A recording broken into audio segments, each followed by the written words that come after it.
Yay. Poop. Hi, everybody. Hope you're having a great day. Ours is unfortunately snowy. It is snowing already, and I forgot to turn the volume down again. Sorry.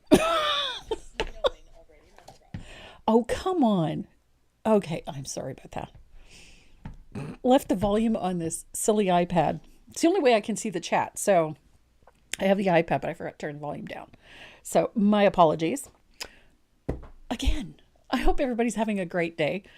Ours is snowing to beat the devil here, and probably switch to rain a little later on.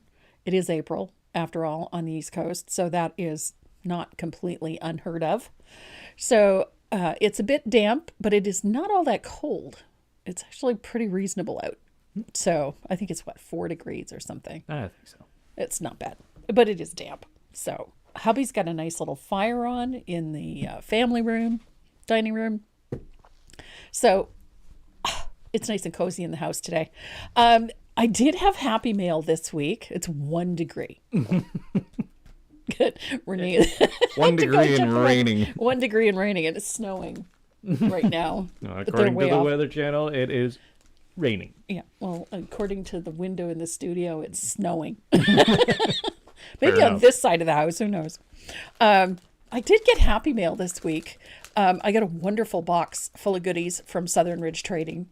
I had ordered some new surfaces, and I've got some new fun stuff coming up for you guys, and I'm excited about. And she said she's always so generous, and she sent me some wonderful little things for giveaways. She does wonderful chipboard designs, like really clever chipboard designs for embellishments, for mixed media and scrapbooking, and for decorative painting, and for a variety of techniques. So she's got some wonderful pieces for giveaways here. These are tropical leaves. The detail is beautiful, absolutely beautiful. So she's got these gorgeous tropical leaves, and this one is palm trees, parrots, and toucans, which are wonderful. And she always seems to have a really close eye on what is trending, and something that we're seeing a lot pop up these days. I know I've got friends in Texas that are going to love this.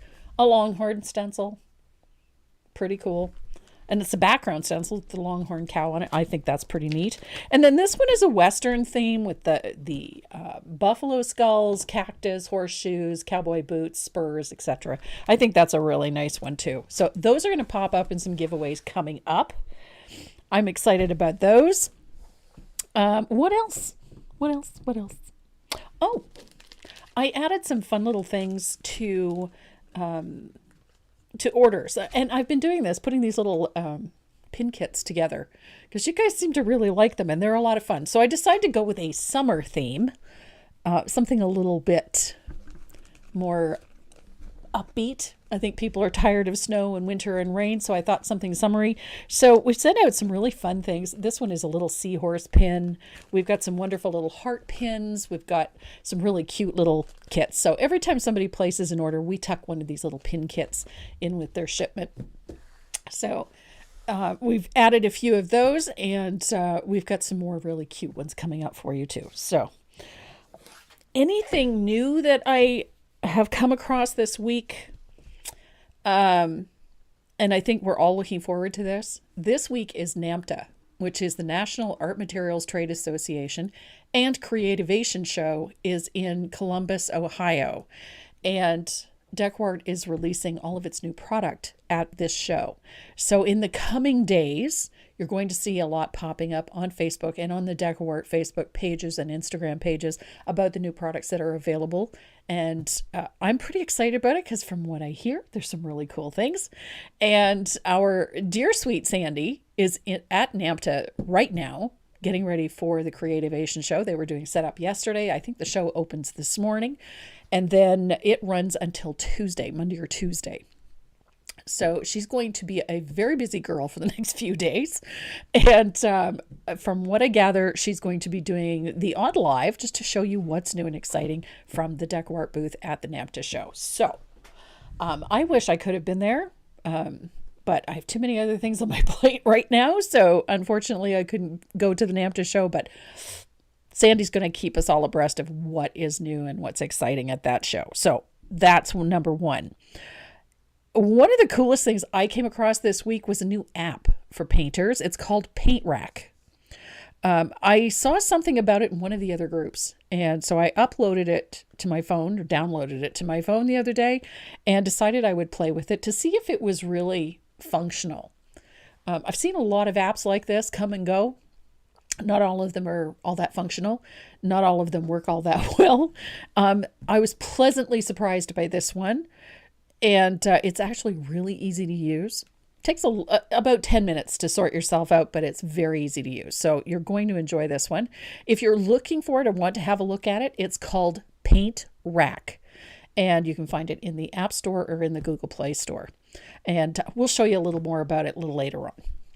So today we're going to be playing with some watermelon. We're going to be doing that fun little breadboard. I love this surface. It's a great little compact surface. You can actually put an awful lot of design work into a surface like this, surprisingly, even though it's not a lot of space. And this was a lot of fun. I've done, I think, 8 altogether of these little breadboards, and I got carried away, and now I have 3 more designed. So just saying. So if you guys are ready to get started with fresh watermelon, so am I. Oh, I'm being reminded of the giveaways. We have lovely giveaways today. Most of you know that Stampendous, in and of itself, has closed its doors. However, the company itself has been absorbed into another company, and so Stampendous stamps are still available. You can find them in a variety of places, and I can't find my link. It was sitting here in front of me, and I think it fell to the floor. Oh, well. So I will be sure to post that on Facebook. But our giveaway this week is 3 sets of Stampendous seasonal stamps. They're really, really nice. They're of the clear sticky stamps, the ones you put on the glass block or the acrylic blocks. They're actually a really nice set. We have one for summer, one for fall, and one for Christmas. So I think you're really going to love that. So we have 3 of those to give away today. And of course, we've tucked some other fun stuff in there too. So that's our giveaways today. So get your name on that giveaway list. All you have to do is comment, share, just chat, join the fun. That's all you really have to do. So if you're ready to get started with painting our fresh watermelon, so am I. Yay! Fresh watermelon. Where is it? Up there. Honestly, I couldn't find it. I couldn't find my butt with both hands today. So this is fresh watermelon. I think this is a fun one. This is a fun design. It's not complex. It has lots of layers. I tried to keep the color palette as simple as possible and still provide us with lots of oomph. So I have minimized the color palette, and I think you're really going to enjoy this. Renee's playing with the lighting. I have to, because it was bright. It was a bit bright. He told me earlier that I had on a chrome helmet. Way to stroke my ego, son. I know. It's not chrome right now. What was it you said it was earlier? Cast iron. Cast iron. At least it's not battleship. There's a plus side to everything. It looked like one piece. Yeah, that. So this is our surface. This is that 5x8 mini breadboard. I like this surface. It's just fun to work on. And we're going to stencil our background. Now, I used the checkerboard. This is a 1/2-inch check stencil. This is the M square stencil. I really like these. This one isn't too big, and it's a good one as far as size, so it doesn't make the background so busy.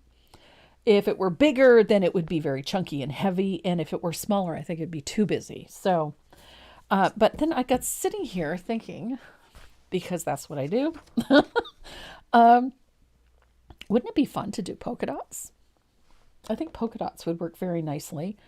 They're a little smaller than this, but not quite half an inch. This is 3/8 of an inch. So I'm thinking I need to do some polka dots.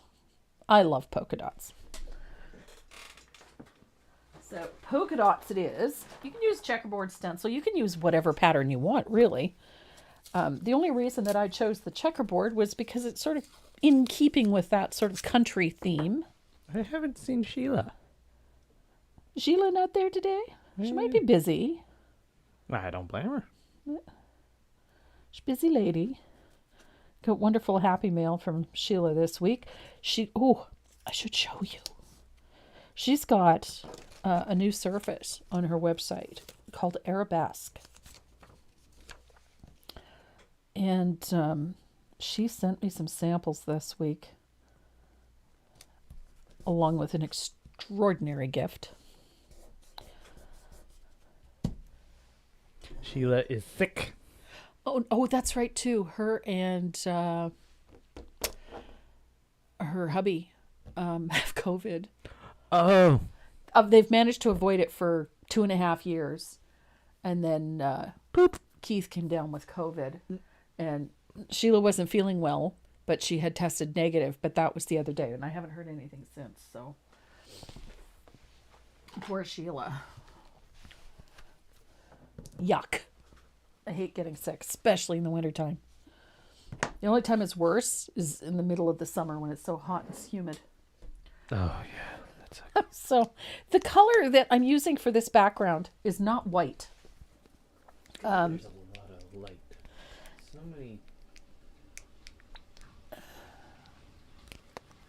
So much shine. So I'm using cobblestone. I have 2 bottles sitting here, and one of them is kind of sketchy. That didn't help. I made it worse. Okay. One of them is kind of sketchy. It's almost empty. Oh, come on. There we go. Yeah, that one is done. Let's see what Sheila sent. Oh, the arabesque, yes.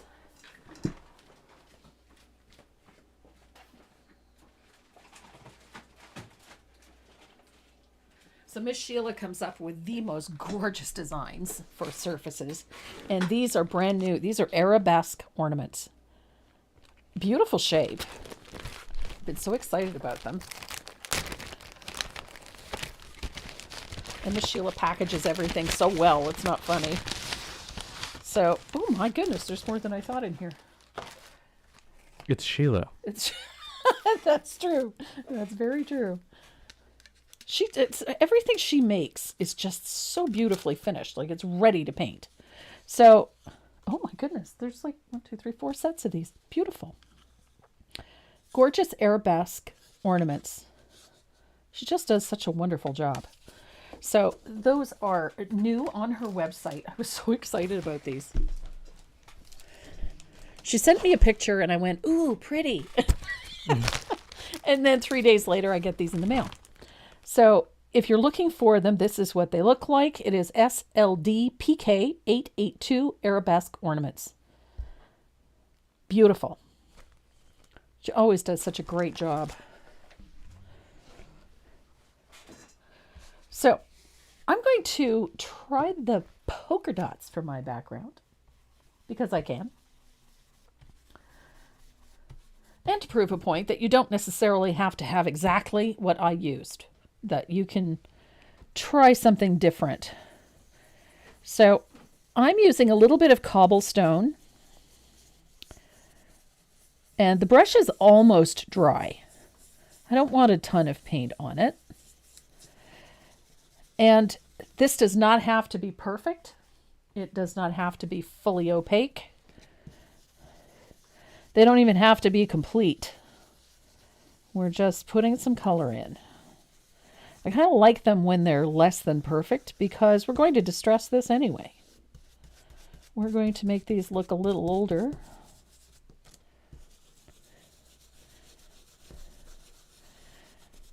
And there's less pressure on you when you don't have to make things absolutely... I believe Sheila's website is down in the description. Yes. It is tollpaintingdesigns.com.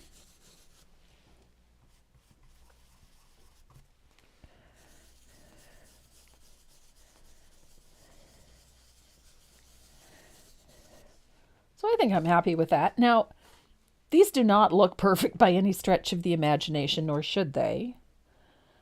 I just want them to sort of fill up a little of that negative space. And then I'm going to line this up. Let's turn this around so I can actually adhere it. To line up my polka dots. Well, maybe a little better than that. What's the base color? The base color is primary blue.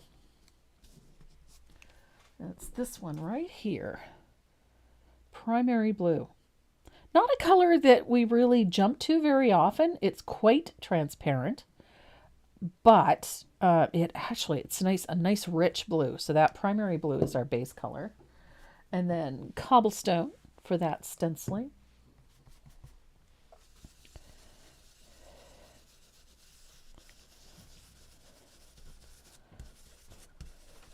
And I kind of like this. As I said, don't worry about getting these perfect. It doesn't matter. We just want to get a little color in those polka dots or checks.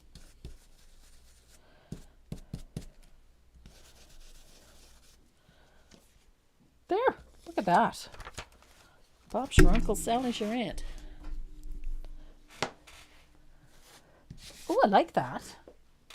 I like the polka dots. So I'm going to grab my sanding disc, sanding sponge, whatever you have on hand. Some people like these sanding sponges. I've got these sanding discs. And Dawn Novell donated $20. Thank you, Dawn. She says, sorry about that. I missed last Saturday. Thank you, Dawn.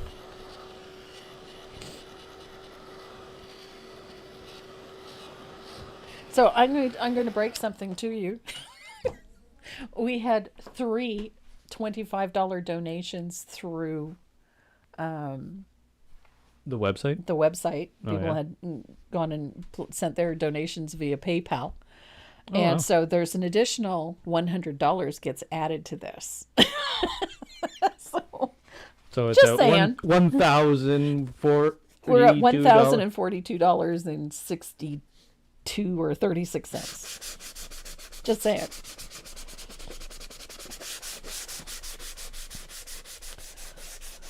$470 to go. And it's which how far along? Shush. I'm thinking there's going to be lights in that beard. I said 1,500. If they go above and beyond, I'm sorry. The rule was thinking there's going to be 1,500. twinkle lights in there. I'm thinking if we get to 2,000 that you should wear a tutu. Ooh. Oh, come on. It'd be fun. So I'm just lightly sanding this. I want to distress those polka dots. Wear them down so they're soft. And then I'm also distressing the edges a little bit.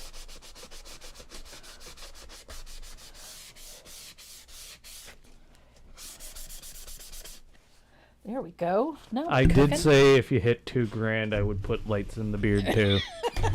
That, yes, Yes. I did say that. Nobody wants to see this more than me.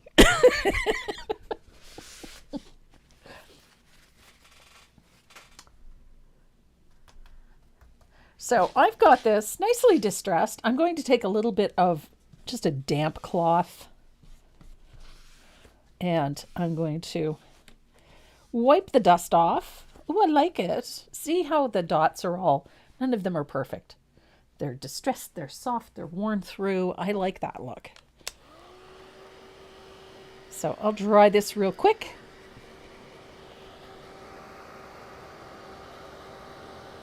I have a thing for this country look. I just went hog wild the other day.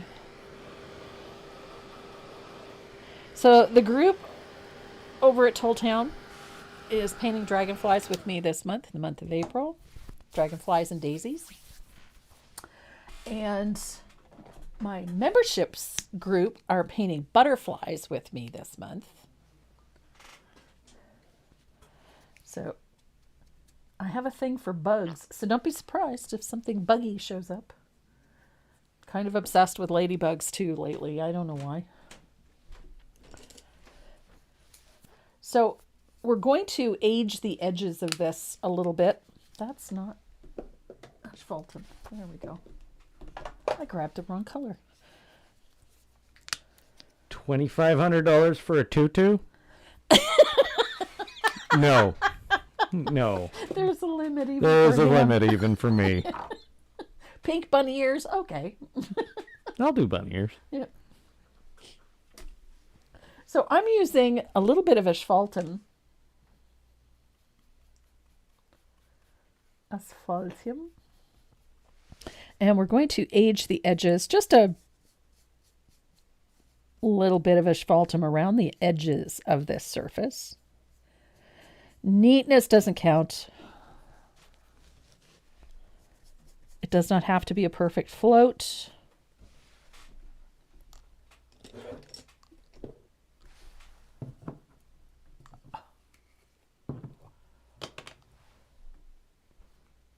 It was dragging a bit, so I thought I better get some glaze. There we go.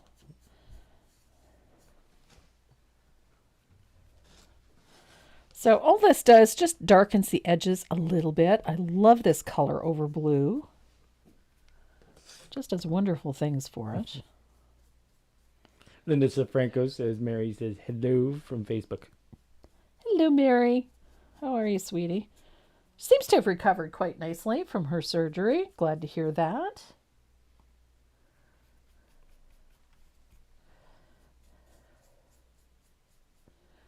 Hey from YouTube.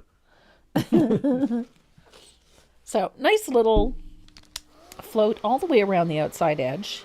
Can you bring your palette in? Yep.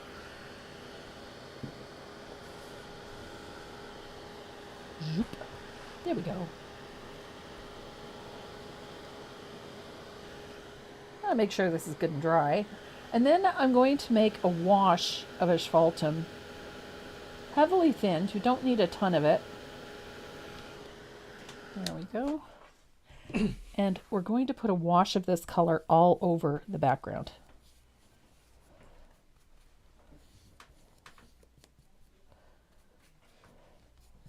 This just balances things out, unifies what we've done with that shading.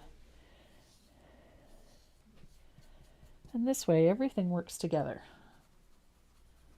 I do like a little bit of thin asphaltum. Oh. Just tones all of that blue, that's all. Oops. I'm thinking of candy cane beard. The green, the white, the red. Okay. Very festive. And Irish. And Okay. Oh, that's orange. Orange, yes. Yeah. The orange and the green.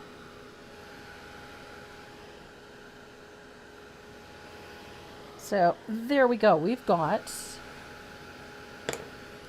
I'm thinking candy cane. We go Yeah. do angular stripes. Mm-hmm. Green on one side, white across the other, red. Mm-hmm. Can I get like those little antennas, the bobbly No. headbands? No? Aw. It's no fun.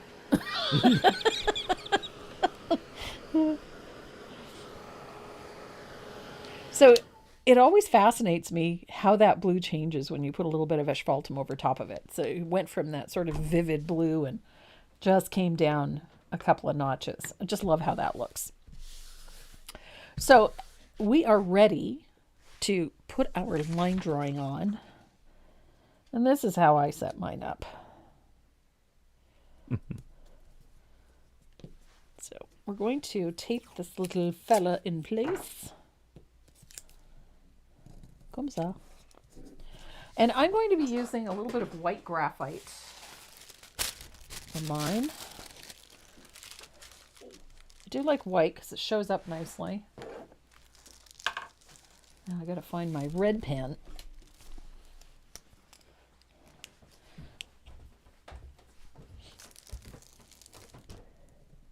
Now this shouldn't take all that long to trace. I do like this red pen for this because then I can see where I've been. There's nothing worse than finishing your piece and then realizing that you forgot or missed a line or what have you. At least with this red pen, I can see at a glance whether or not I've gotten everywhere I'm supposed to go.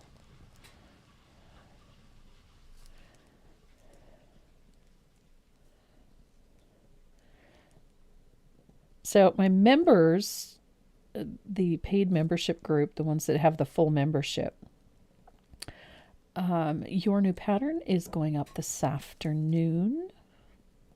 Rather excited about it. It's not a complex piece, but it focuses on line work.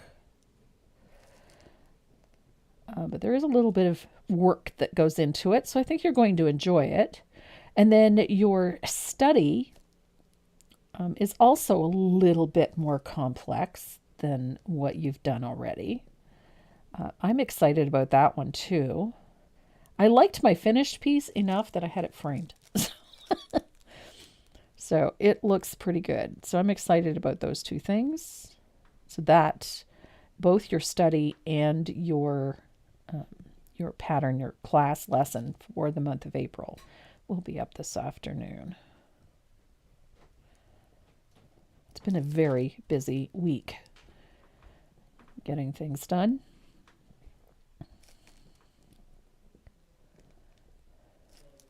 So while I'm doing this, oh my stars, everybody's here today. Yeah, Marilyn Brown. Yeah, a lot of people use tracing paper. I don't. I work directly from my line drawing. I make a copy of my line drawing and work directly from it. And then I use the red pen to do my tracing. This way I can see where I've been. I have never cared for tracing paper, but that's a personal preference. That's doesn't make it a good thing or a bad thing. It's just personal. I think I own about 5 or 6 packets of tracing paper that are brand new, have never been used. Not a big fan.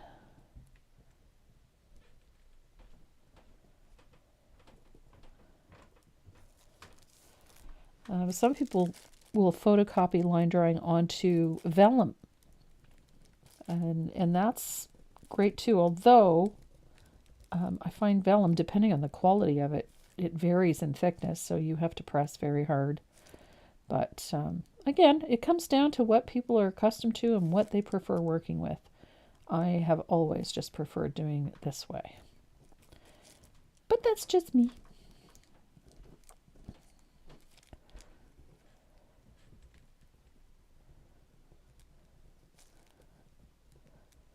That, and I am like the painter's tape queen. I hate anything loose. I hate having to hold it in place, so I secure everything. It's just stencils, paper, tracing, whatever I'm doing, everything gets taped down because I don't like having things shift.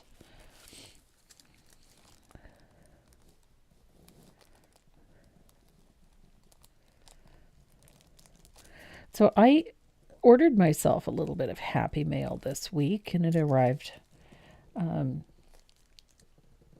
I had been chatting with a fellow painter.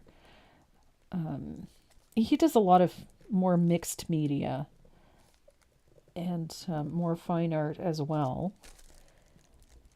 And he had recommended that I try these. And so I ordered myself a small set, 10 colors, of the golden high flow acrylic. So I haven't had a chance to play with them yet, but I'm excited about it. I just want to try them. They had a nice little sampler set on Dick Blick, so I decided to try them through that. It's 10 colors of high flow acrylic, which essentially is, I'm going to say it's probably very similar to the Americana fluid acrylic. But I did want to try them. His recommendations actually kind of clued me in a little, so I wanted to try them. I know Golden makes great products, so it never hurts to have an understanding of how other products work. So just so you have an idea, this is the kit that I ordered. These are artist acrylics, high flow. These are mixing colors. So you can make almost anything you need from this kit. So I was pretty excited about it. It wasn't horribly expensive either. I think it was like $45. So I'm anxious to try it. The golden colors are quite pricey most of the time. So getting this one at that price was quite nice. It priced them under $5 per color. So it was, I thought, perfectly reasonable. So I'm going to be playing with these for the next little bit. I'm just really curious to see how well they work. I have no doubt they will work. But as I said, I'm a decor girl, so I always like to know what other companies are doing when it comes with comparable product. So now I put a whole bunch of seeds on this one, and in hindsight, I think I put too many. So I'm just going to trace a few. Well, maybe. I don't know. Just because I trace them on doesn't mean I have to paint them. You know. So there we go. And I'm just going to lightly put that little line for the rind along there. And I think I have everything. It appears to have anyway. Oops. And there we go. So I have it all traced. I put my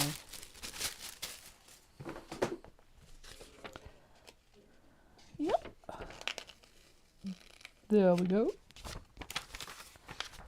This is a fun piece. I like the rest of these too. I went back and looked at a few of them, and they're just such a fun little surface. They'd make great little cheese boards, like for gifts and whatnot. You could seal these with wax and use them for guests or for hostess gifts or whatever you want to use them for. They're actually quite a nice little item. So I'm going to start, as always, with the background, and which means that we're going to work from the back forward, and that means working on this leaf. So the color that I used for the leaves is antique green, one of my favorite greens. And we're not using a fully opaque base coat for this. Now, I like to test a color over, especially when a dark color. I wanted to test this on that blue, and I think it's okay. The coverage is not too bad. If you find that it's not bright enough for you, or if it gets a little mucky looking, don't be afraid to put a coat of warm white down, or a little bit of gesso. I'm using a number 6 round this is a Dynasty Water Lily. I have been working with these quite a bit recently to try them out with acrylics. They're a watercolor brush initially. That's what they were designed for. They are quite soft, but I really quite like them. So I'm just filling in this leaf with a coat of antique green. Nothing fancy. I'm just filling it in, following the shape of the leaf.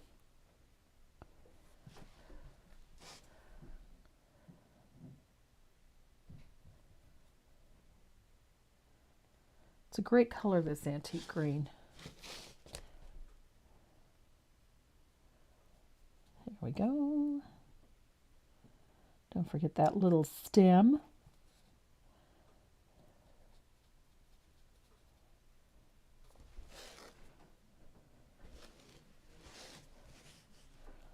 We have a lot of light today for some unknown reason. We don't usually have that glare that we've got today. Not sure why. Nothing has changed. We've all the same lights. But it could quite simply be we're not getting as much from the outside either. So, just got a quick coat. As you can see, this is not a perfect, not neat and tidy. It doesn't have to be for this. So I'm going to dry this real quick. Mainly so I don't put my fingers in it, because I do that on the regular. So Renee is back. He had to go restock himself with coffee. Oh. Marilyn Brown. Yes. Do you have to be a talented painter to be in the membership group? No. Not at all. And how much is the membership group?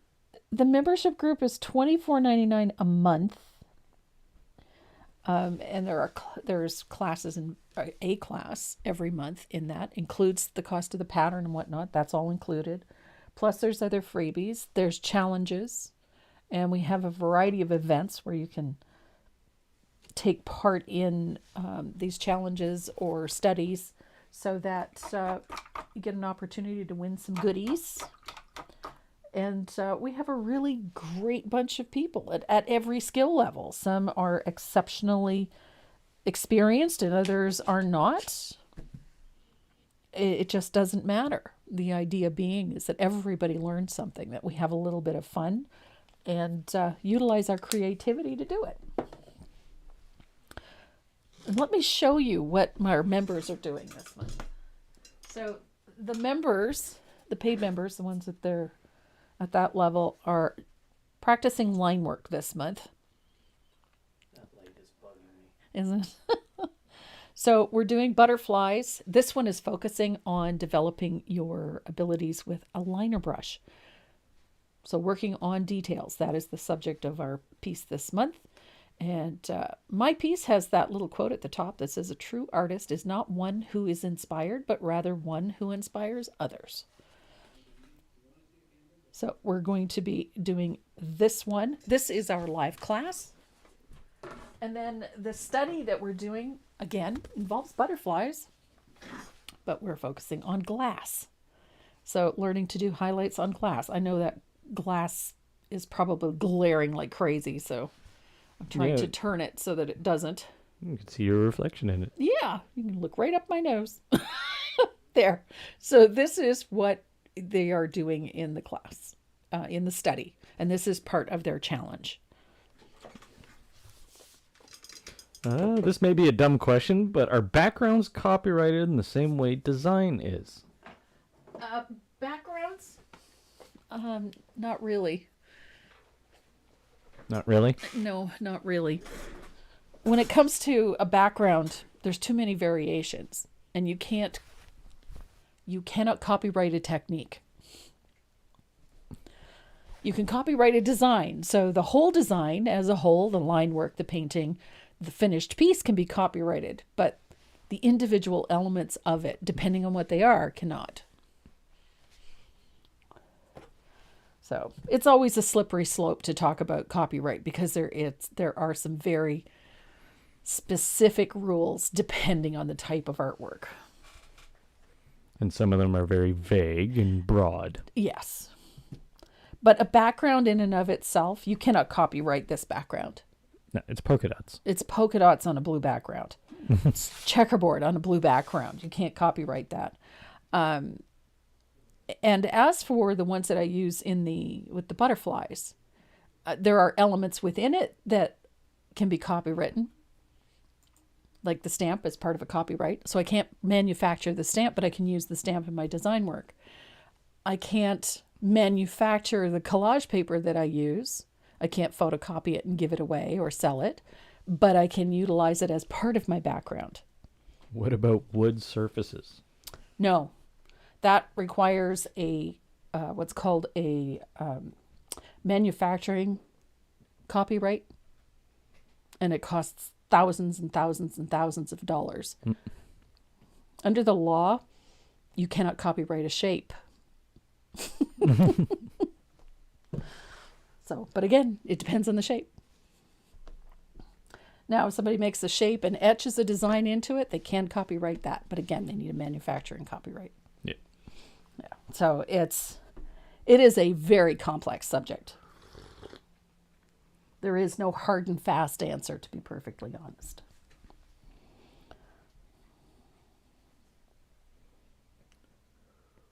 I know I've had people contact me telling me that, another designer had used one of my backgrounds for their project, and I thought, good for her. Nothing I can do about it. It's not that. It's quite simply a matter of technique. And then you cannot copyright a technique. And if I didn't want people using that technique, why would I teach it? Yeah. So, so I don't worry about those things. I worry about somebody photocopying my patterns And selling them. and selling them. I do not worry about people painting from my designs and selling their painted piece. Because quite honestly, by allowing them to paint it, I'm implying that they can do that. Yep. So that's my view on that. I don't get bent out of shape. If somebody copies my pattern, I'm going to be hot. But You can patent a technique. yes, That's a whole different and world of that's laws. a whole different ball of wax. And in order to patent something, you have to be able to prove that it is unique. Yeah. Yeah. And in the painting world, good luck. Yeah. And a lot of this technique is, it changes the minute somebody else does it. Yep. Because it's virtually impossible to replicate some of these things perfectly. Believe it or not, the patenting a technique is usually reserved for medical and manufacturing. Yes. That's usually where it comes down to. Yep. Like some of the brushes that I use are patented. And Dynasty holds patents on a lot of their brushes. Those are technical patents. Yes, Yeah. they are. There we go. I have green leaves. Now I'm going to use that same Bunny ears? bunny ears. The bunny leaves. Bunny leaves. Yep. I'm going to use a little bit of matcha green to paint the rind. Oh, goodness. Goodness. Some of this paint needs a good shake.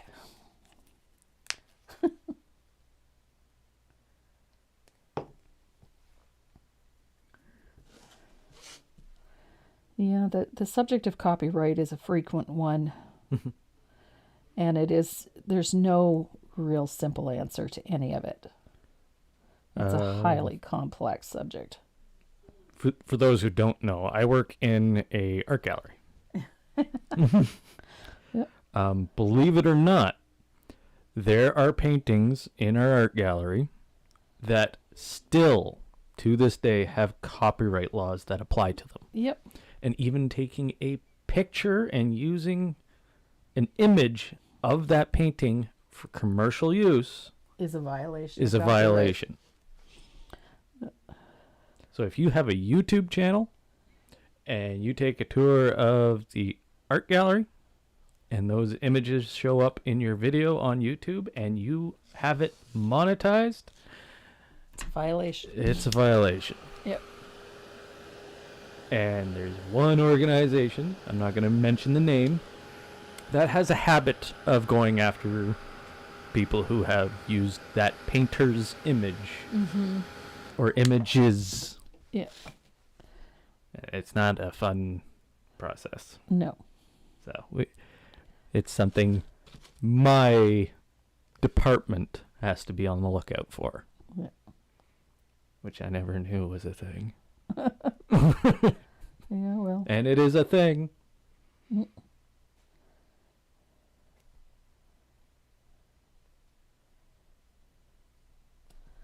There we go. So I used a little bit of that matcha green to paint the rind, which is just the skin on the rind, I should say. And I'm going to test something. This is watermelon slice. I love this pink, red, whatever you want to call it. It's a great color. Watermelon slice. It's luscious. There's so much to know about becoming a professional painter / designer. Oh, the list doesn't end there. Oh, God, no. It's never as simple as you think it's going to be. Do you understand the chemistry of paint? I do. and the types of paint. I have a tremendous amount of experience when it comes to the manufacture of paint. Yeah. I worked for a manufacturer. You worked for a manufacturer. You still currently work for a manufacturer. Yep. And developer. And developer, yeah. Manufacturer and developer. Yep. Worked in commercial finishing. Worked in manufacturing. Now you work in design. Now I work in design. Well, I've always worked in design, just... You were waiting for it to take off. Well, it was just finding where I wanted to work. Yeah. And this is so much fun.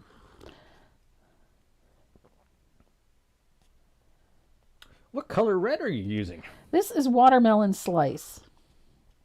Makes sense. It does, doesn't it? And it's an odd color.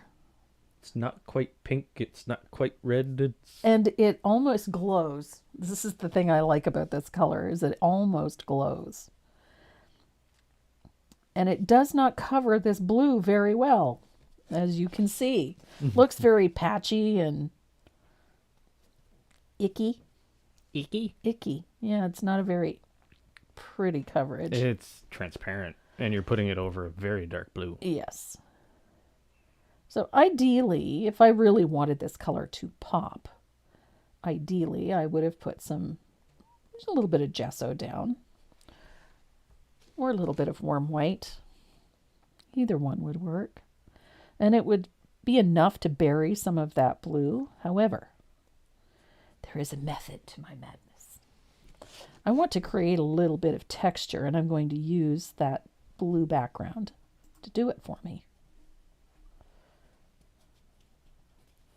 And you notice that I'm pulling these strokes all towards the point this way.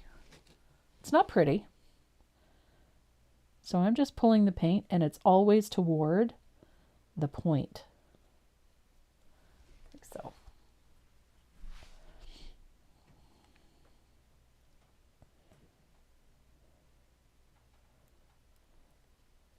I gotta figure a way to redirect some of that light. It's Renee's bugging having me. light issues today. It's bugging me. Uh-huh. I'm getting a lot of shine from the artwork, and you're losing a lot of detail. And Oh, getting shine, but we don't usually have that issue. Not usually, so I don't know why all of a sudden it's become one. I don't know. I wonder. I'm curious. What?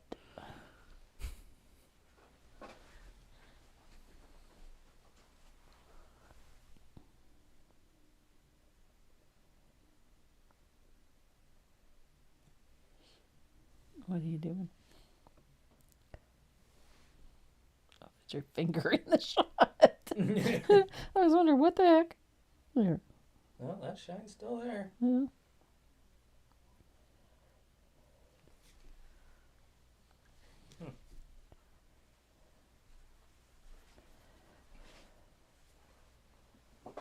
Yeah, well. Yep. Yeah, we've never had this issue before, and I don't know why it's decided to start now. Yep. It is April Fool's Day. Could be. Yeah. Okay. So I'm drawing that first coat. It's very patchy.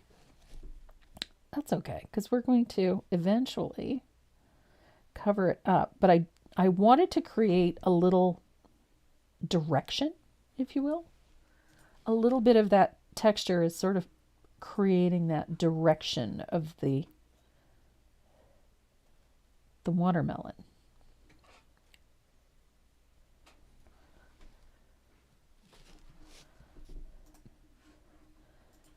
And because of this light issue, I don't know if it's showing up on camera or not.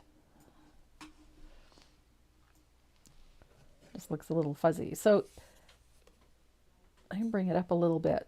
So I'm pulling from the edge of the rind up to the point, like so, when I'm applying this color, so that it creates a little bit of pattern within the watermelon. It's not going to be really obvious until a little later on.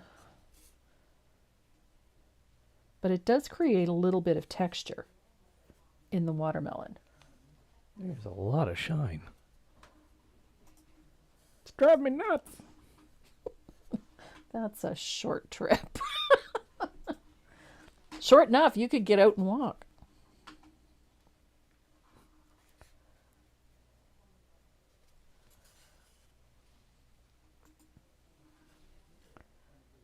I love this color. I didn't touch any of the light bulbs. They're the same light bulbs we've had for a decade. Probably. I have full spectrum lighting in here. LED full spectrum lighting.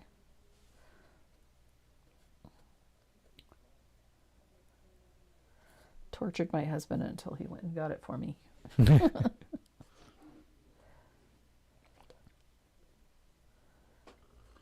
And installed them. Could it be the snow falling outside your window? No, it's that one overhead light. Yeah. Unless, have you moved the table? No. No?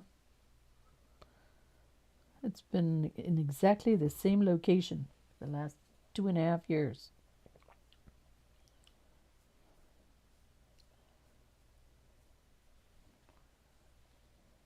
I'm wondering if we moved the table. The question is,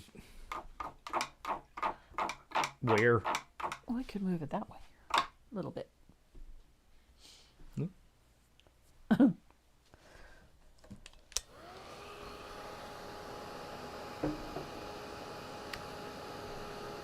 I almost bought you a new camera. Did you? Yeah. What stopped you? Out of stock. Oh.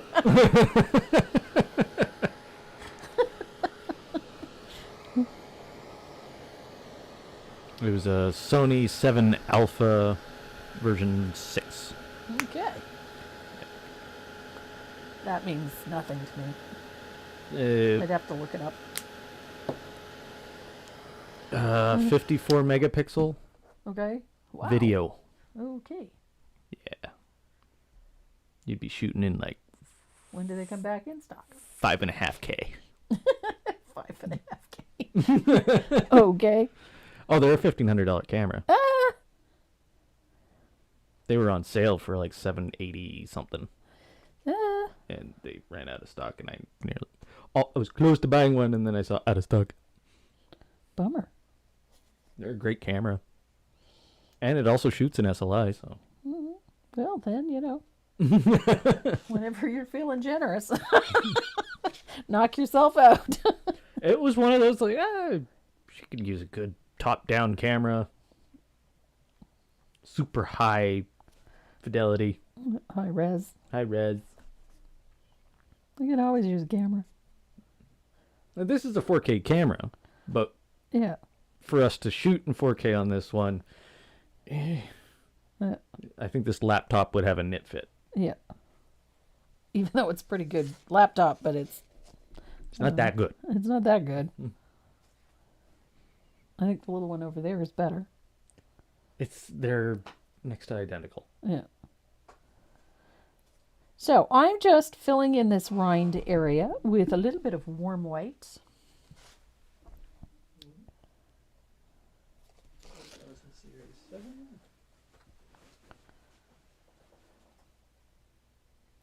No, that one's better. Which one is it? Okay. So we've got rind. It's a generation ahead. Ah, okay.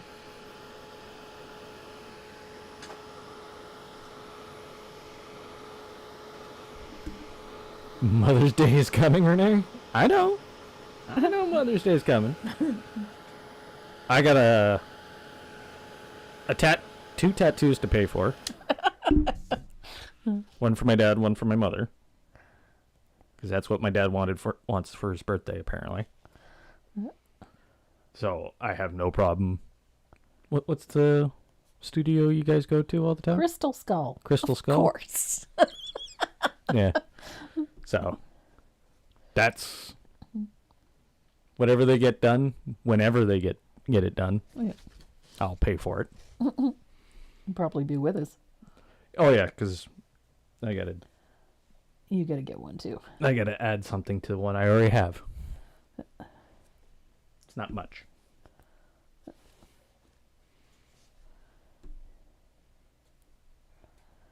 I'm getting a bee. Yeah, bumblebee bee. I'm getting another bee. A queen bee.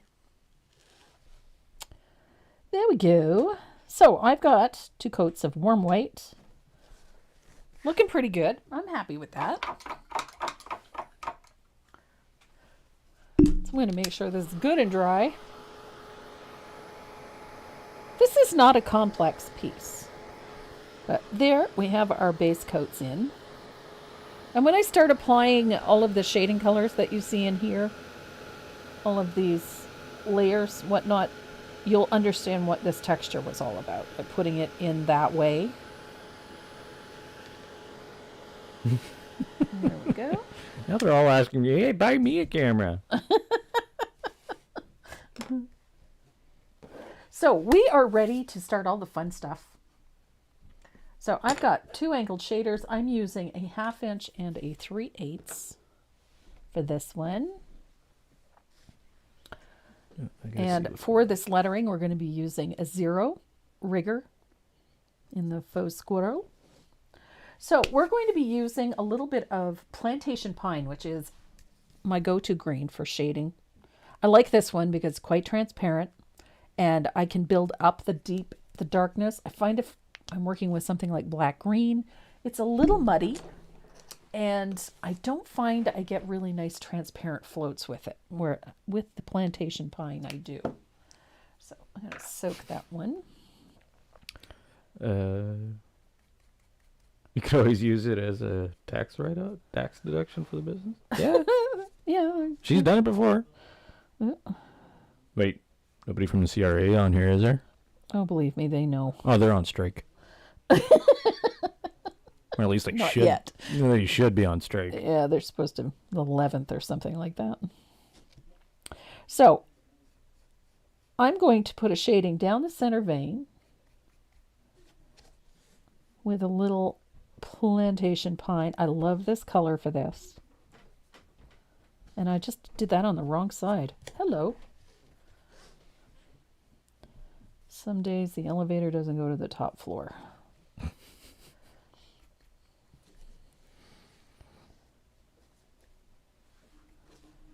So, oh my God, you're doing something with lettering today. I know, I haven't done any lettering in a bit. No kidding. So, there's my center veins. It's fairly loose. Don't worry about getting them absolutely perfect. We have so much stuff going on here, it's not funny. So, I'm going to, some of those little branches that are coming off that center vein are going to get a float as well. Again, don't worry about them being too neat and tidy.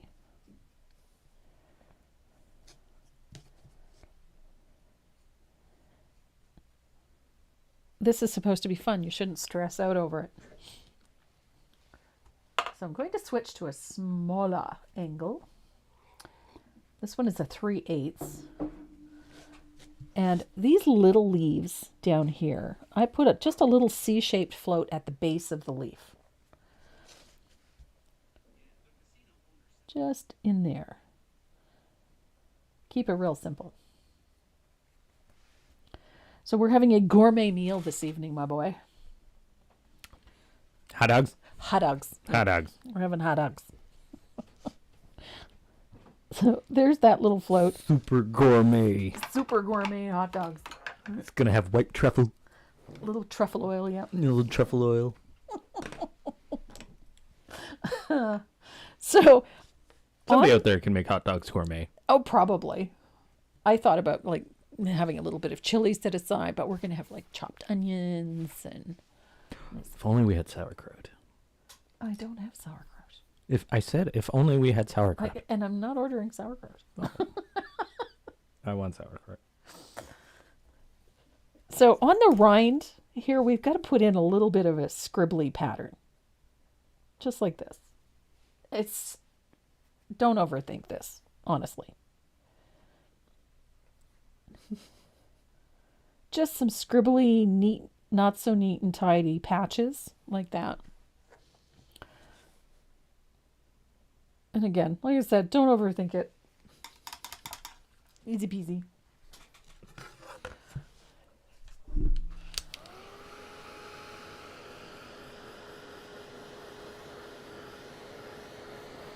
So we've got a pretty good mess going on in here.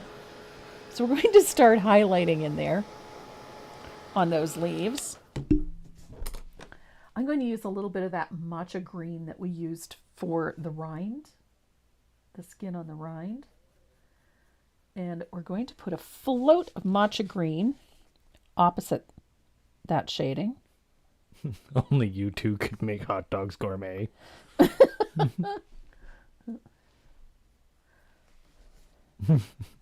No offense to you, but hot dogs? Yuck. That's the thing. I can eat them. I know exactly what is used in order to make a hot dog. Yep. So do I. And I'm perfectly content eating it. Well, on the upside, I did buy really good hot dogs. Oh, all beef? All beef. All beef? Yeah. Oh, so I know what parts of the cow. Yeah. Tasty. So yes, I do. If I'm going to have hot dogs, I'm having good hot dogs. Yes. No chicken lips and No. Chicken lips. Oh my God. So I'm just going on the opposite side of that shading that I just did, and it's very loose. So thin it out. Really watery color. Again, don't overthink it. I really can't tell you enough that just keep it really loose. Remember, this is supposed to be a very rustic style. Doesn't have to be badly painted, but you don't have to worry about the minutia. to me, they just taste like a mouthful of salt. Yeah, if you buy really cheap ones, Yeah. yes. I yuck. I can totally relate. Coleslaw on hot dog sounds really good. It does. I see on a hot dog. A kimchi dog. Ooh, you gonna try that? Oh no! I made a batch kimchi. I know, but is it ready? Only one way to find out.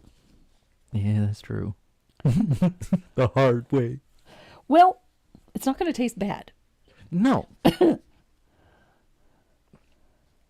That's the thing about it, kimchi. It's not going to taste bad. Do chickens really have lips? No.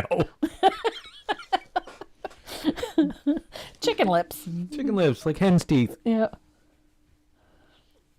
That's one of my mother's favorite expressions, as rare as hen's teeth. It's like cow horn. Well, Depending on the cow. depends on the cow, yeah. Yeah. But typically... Yeah. No. No. Bullhorn, maybe. Yeah. What's another one? Box of grid squares. A box of grid squares, yeah. Yeah. Headlight fluid. Yep. Blinker fluid. Bucket of prop wash. Bucket of prop wash.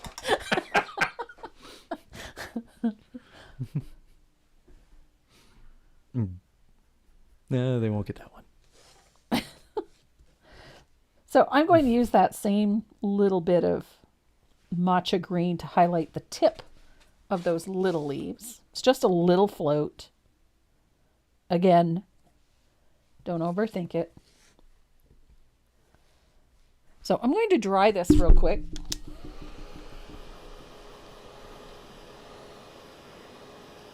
And then I'm going to give it one more highlight.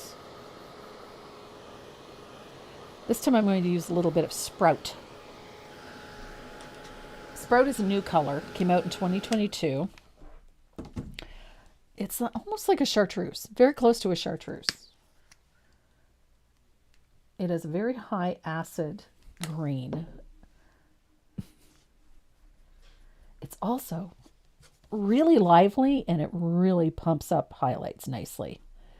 It's not super opaque though, but it really does pump up those highlights quite nicely. Kimchi is like sauerkraut? I suppose. Close enough. Kind of, yeah, they're both made of cabbage. Yeah. But no, they're both fermented. Yep. Just kimchi is spicy. Yep. Very spicy. And I bought myself some fermentation jars. Ooh, for yeah, this batch. that's right too. So I'm curious to see what a difference that makes. I'm pretty sure that it's going to make a difference because I won't have kimchi juice leaking out of the bottles like I did the last time. Didn't like that, but it's the downside of making kimchi. yep, because it's a little on the smelly side. It can stink, yeah. A little bit. She can be quite potent.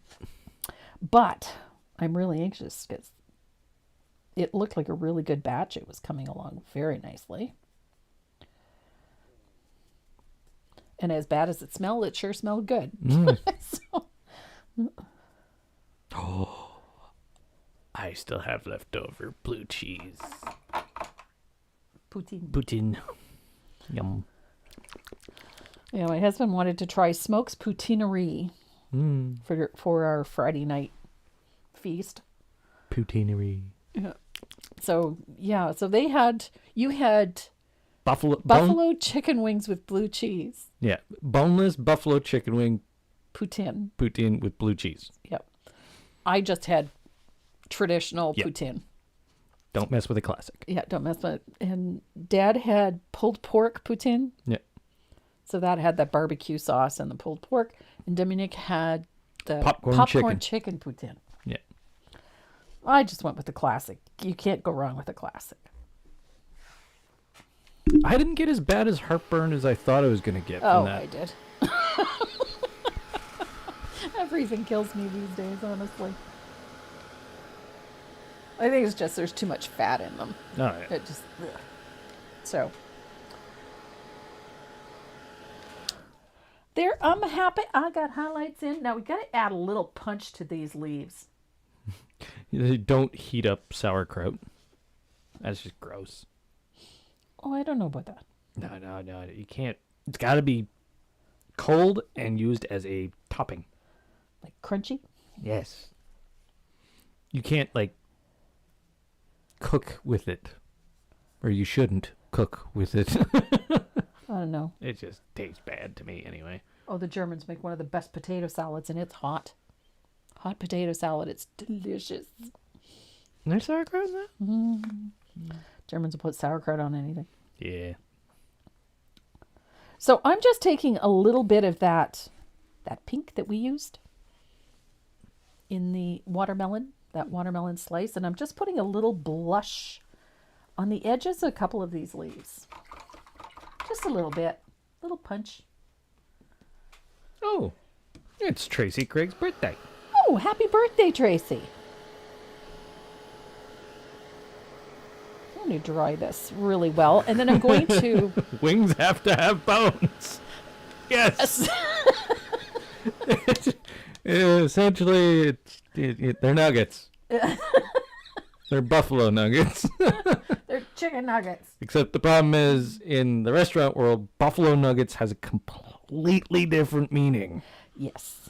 And it does. Yeah, you don't want to order those. Why not?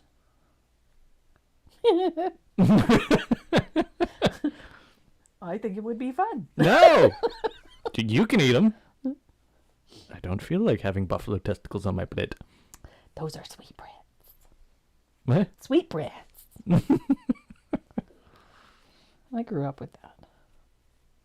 Eating sweetbreads. So I'm just going to put prairie a little oysters. Extra. Yeah, prairie oysters. There's another name for them. Yeah. I'm putting a little extra shading in the center veins of these leaves, just to deepen them a bit. And I'm going to put a float along the edge of the watermelon just to set the leaf back. Just a little bit. Mm-hmm. Happy birthday, Tracy Craig, or is this an April Fool's joke?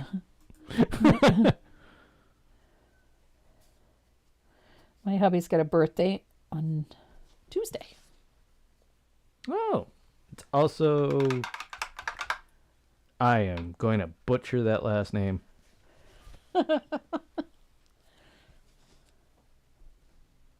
Blaise? Blay? Oh, Diane Blay. Diane Blay. Okay. Diane Blay. Diane Blay. Yes. Ah. Bon It's her fête, birthday madame. today. Yes. I know.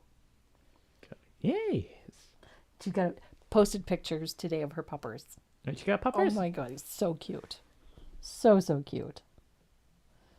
What kind of puppers? I'm not sure. He looks like, I'm not sure. Kind of looks like a like a border collie, but not a border collie. I think he's going to be bigger than that. He's very sweet looking. Yeah, border collie, but not a border collie? Well, he has some of those same features. Okay. I'm not absolutely sure what type of dog he is, but he's so cute. Very fluffy, very sweet looking. We call them Rocky Mountain oysters. Yeah? Yeah. That sounds like Montana. So now we're going to start working on our Australian watermelon. Shepherd. Is he an Australian? An Aussie? He's beautiful. You have very pretty markings. Which isn't Australian at all. Close enough. It's a North American breed. Yeah. Very pretty. Why they call him an Australian Shepherd, I don't know. He got no tail. Yeah. Oh, he's so cute. So cute.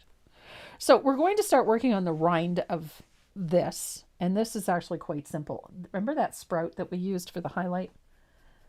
We're going to put a float of that on the white right along the edge of the skin. Just like that. Don't overthink this one. Keep it simple. It's just a little float. Comme ça. Easy peasy. And then another color that we're going to be using on this one is Poodle Skirt Pink. And I'm going to use a little bit of that as well. And we're going to float along the edge of the rind on the white with a little float of that Poodle Skirt Pink. So I want some of that pink to come down onto the white. And we're going to do a back-to-back float for this. So now I'm going to take that Poodle Skirt Pink and I'm going to float onto the watermelon slice like so. I'm going to grab my mop brush because I want to diffuse this one a little like so. And I've got a blessed line. That drives me bananas. Renee, do you still train dogs? I would love to. But life gets in the way. Yep. I would love to make that my day-to-day, but can't. It just hasn't been an opportunity to do it here. There's not that many places. COVID kind of really shut that down. Yeah, it did. Yeah. So now I've got that little bit of pink along there. It diffuses that red quite a bit along this area. So we're going to grab our shading color for this watermelon, and it's this Berry Cobbler. I love this color.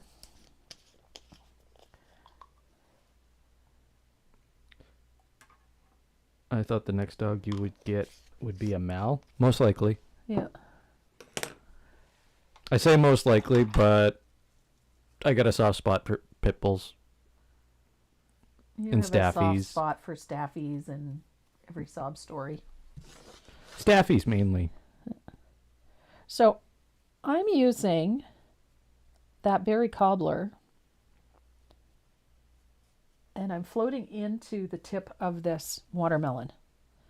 So darkest value at the point, and then I'm walking it down like so. So into the point, and then just walking it down. Now you're going to do this in about 4 different layers. So I'm going to dry this one real quick, and then I'm going to do it again.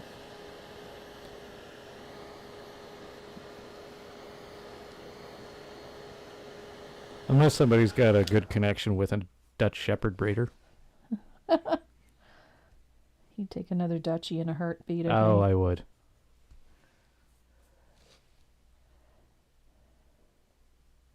But it's going to be a while before I get another dog. Yeah.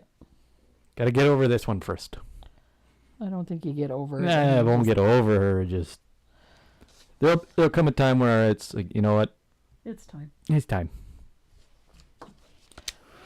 I love pit bulls too. Yeah. Especially blue nose. If somebody came to the door and said, "I have a blue nose pit bull puppy that needs a home," well, you found it. This is its home now. Yeah.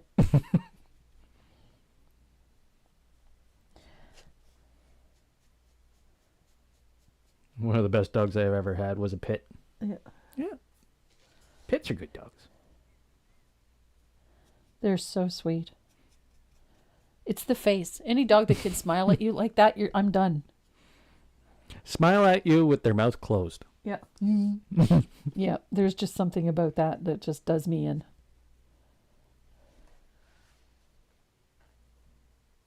But then again, any puppy can look at me and I'm done. Like, I'm just done. So on the side here, we have a little bit of an angle. I'm going to pull a little of that, but I'm going to come down a little further. That's why you're not allowed to go to... I'm not allowed to go to animal shelters because every sob story would come home with me. I love animals. Animals. Critters. Our local shelter, we had a terrible accident here last weekend. A young woman lost her life, and unfortunately her dog was in the car with her at the time, and Luna was badly injured and ended up having one of her front legs amputated. And our local SPCA has been raising funds for her for the cost of her surgery and her care. She's currently in foster. So she's been very well taken care of. She's an adorable little German Shepherd and quite young from what I can tell. So I've been watching that one with a lot of interest because the poor puppers. Oh, yeah. But Lost a leg and an owner at the same time. yeah, she lost her human at the same time, which was heartbreaking. And her human's family didn't have the resources to look after her, so No. unfortunately, it was so sad on 2 counts. But Luna seems to be doing okay. So that little bit of that berry cobbler is not totally transparent, but not fully opaque either. And it's a nice, rich, pinky purple, and so it works really well with this watermelon slice. So now we're going to start putting in a couple of highlights. And I like that poodle skirt pink for this because it's in the same family as that watermelon slice. It's just very opaque. So we're going to use that poodle skirt pink. You can use warm white if you don't have poodle skirt pink. Say that fast. Holy Moses.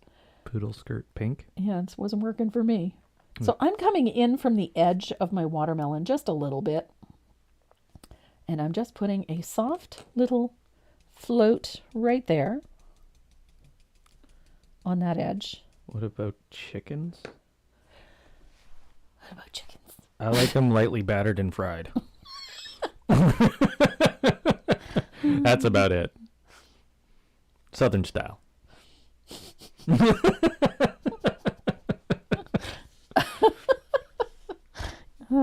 Just saying. That's what I think about chickens. I don't know.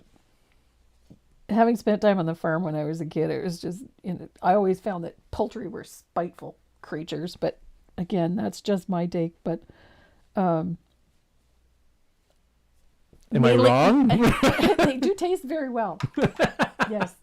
But I've had run-ins with poultry, not just chickens. I've had run-ins with like geese and whatnot. So I'm not a huge fan, but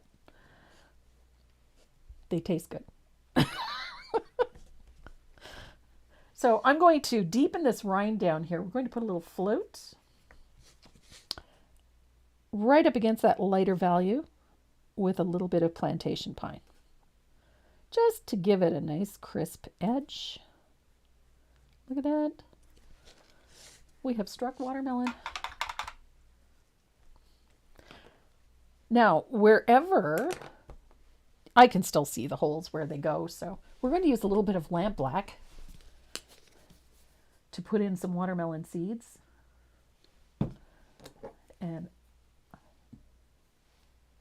again, I think when I did the original, I was a little too controlled because I've got exactly 7 seeds and they are symmetrical, which is never a great thing.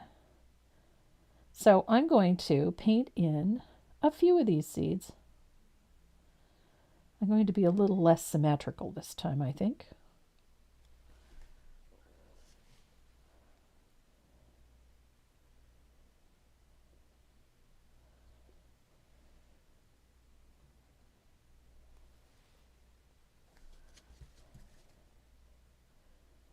Watermelon seems to be a trending thing right now. I've been seeing it everywhere. I was going through one of my design trend reports. Mainly, I look at a lot of like giftware, look at home decor and whatnot, and I find that that's usually where you'll see certain trends emerge very quickly. And for the summer, I was seeing a lot of watermelon, seeing a lot of mushrooms. I don't know what the heck is up with mushrooms, but there's a lot of mushrooms floating around in there too. Little red ones, little red mushrooms with white polka dots on top. For whatever reason, those are trending. Yeah. I think they're the psychedelic ones. Yeah. The happy ones? The ones that make you see God. Okay. Yeah, do not eat little red mushrooms with white polka dots on them. No. Or vice versa. White polka dots with little red polka with white mushrooms with red polka dots. Yeah. Never a good thing. Yeah, that one's known as devil's tongue. Is it? Okay. Yeah. That one, no. No, not a good idea. No. So we have seeds. I kind of like this one better. It doesn't look quite so neat and tidy. So on each of those... The Super Mario mushrooms? Super Mario mushrooms. Yeah, don't eat those. Avoid eating those ones, because there are ones that are red and with white polka dots that are actually good for you to eat. Yeah. And then there's red and white polka dotted ones that aren't good for you to eat. It depends on the polka dots. It depends on the polka dots, the shape of the mushroom. And the gills. So careful. So I'm just putting a little shadow on the left side of these mushrooms, bunny leaves, the seeds, with a little float of that berry cobbler. You have to give the gnomes a place to live. Yeah. Yep. So just a little float, berry cobbler to the left. There we go. I always hated it when it was time to butcher chickens. Hate plucking them. Ugh. The smell. Yeah. They stink. They do stink. See, right around this time of year, I would be going to my aunt's farm, to the dairy farm. Oh, yeah. Calving season. Ah, calving season. Lots of BBs. Yeah, get your shoulder-high gloves on and the chains and... Way you go. Yep. Did you see Sue Potts' suggestion? No. What did she say? I don't know. I'm going to have to... Sue Potts. Looking for Sue Potts' suggestion.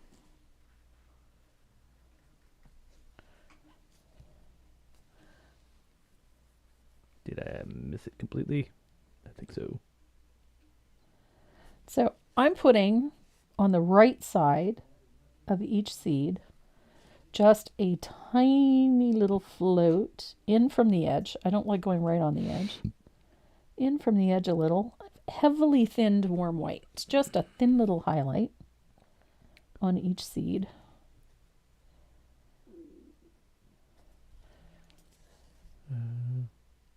Renee, is there any reason not to take some of the glitter fund at this stage and give it to the center to help the dog who lost? They're taken care of. The shelter actually has a fund set up specifically for that. Yeah. And they raised close to $4,000 in a weekend. Like, it was insane. Yeah. Yeah. They just... That dog is taken care of and in foster care right now. And in foster care right now.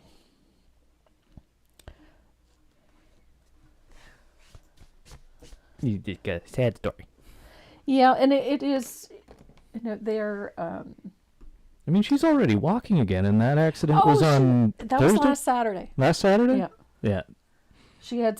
the accident occurred on Saturday, and they did her surgery the same day. Yeah. Because it was an emergency. It was an emergency. And they put out a request for assistance to help cover some of her veterinary bills. And the Yelp Fund, they call it. Yeah. It's for emergency purposes. The Yelp Fund actually got a really nice infusion over the weekend and through the week, which was great. So that Yelp Fund actually goes to help not just her, but a number of animals that are injured or require emergency treatment, which is really nice. So, yeah, they got taken care of very quick. So I'm going to put a final highlight on the side of this watermelon with a liner. Just a fine little stroke of warm white right on the edge of that float. And then I'm going to put a little stroke of warm white, just a little one, on each seed. What about mushrooms that grow in your yard? Depends. If they're white and you turn them over and they're pink on the gills, they're good eating. Should be nice and fleshy. That one. Yep. You need those nice round caps. If you turn them over and they're nice pink tone underneath. Maria Santos. I also have 3 dogs none of them are mine. You have 3 dogs, but none of them are... Oh, you're fostering. Yep. Right on. Doggos are amazing. Yes, doggos are amazing. Doggos are the best. Cats are cool. Cats are cool. We have Gizmo. Yeah, Gizmo's pretty awesome. I'm He's shaped like an avocado. He's shaped like an avocado. Yes, he is. Pear-shaped, avocado-shaped. Yeah. I'm pushing 20. He's a shape. Yeah, he's a shape. Yeah, round's a shape. He's pushing the 23-pound mark. 25 easily. Yeah, he's pretty... He's a big cat to start with. He's got a big head. And he's got a great big face. He's so lovable. He doesn't meow so much as he murphs. Yeah. He's quite the cat. He's quite the gizmo. We didn't name him. The shelter did. And it just kind of stuck. We never came up with anything that was better or more applicable, so. Is Gizmo missing Dot? I think so. Yeah, I do. He doesn't have somebody to torment at 4 a.m. Yeah. He used to like to stick his paw under her bedroom door. Yeah. And annoy her at 4 a.m. Now he wanders the house murphing. Yeah. And he missed Soot too for the first little while. Yeah. Yeah. But Gizmo is unique. I will say that. Yes, he is. He is unique. And he's special. So now we're going to work on some lettering.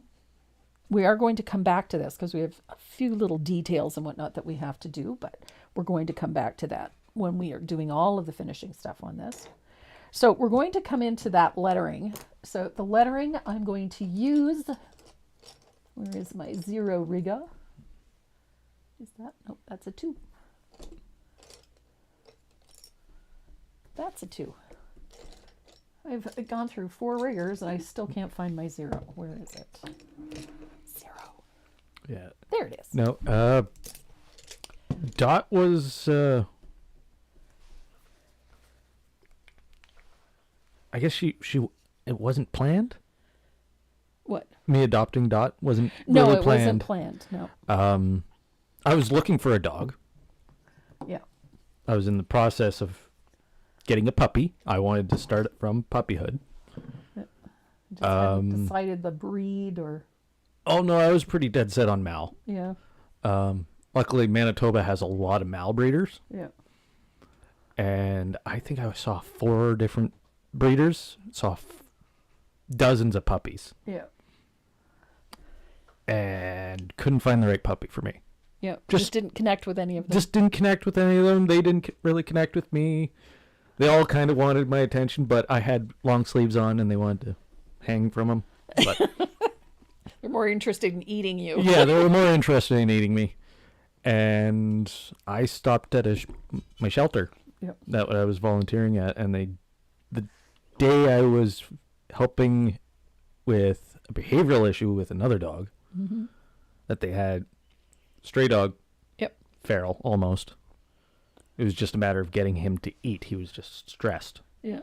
And somebody brought in a little carry kennel filled with itty bitty puppies. And Dot was in there. So, yeah, she wanted nothing to do with me. At first.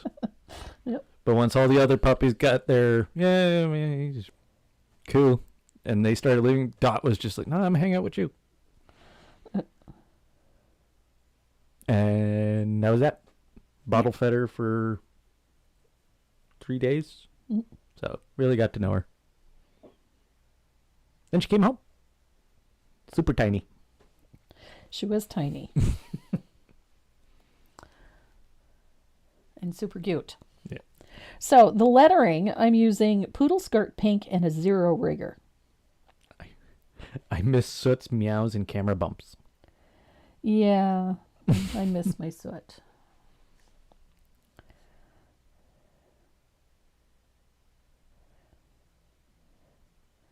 Soot was a bit of a character. Diva. Yeah. The epitome of diva. Well, at the time that we got Soot, Dad was traveling back and forth to Germany like every 4 to 5 weeks. Yeah. And he was busy. And we had just moved here. And we had lost both of our senior cats within weeks of each other. Yeah. And so the house was very quiet. I didn't realize this. What? Money Yeah. lived in every house you guys owned except this one. Yeah. Well, we had him almost 18 years.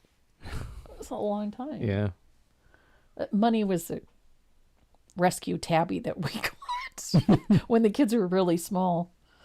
And someone was going to use him for bear bait, and I wouldn't have it. So we adopted him. And the reason we called him Money was because that way we always had money at the end of the month. Yeah. Yeah. And he was a golden tabby. And he was a golden tabby. He was great. But he was nearly 18 when we lost him. Yeah. And then Fur bag, yeah. Road rug.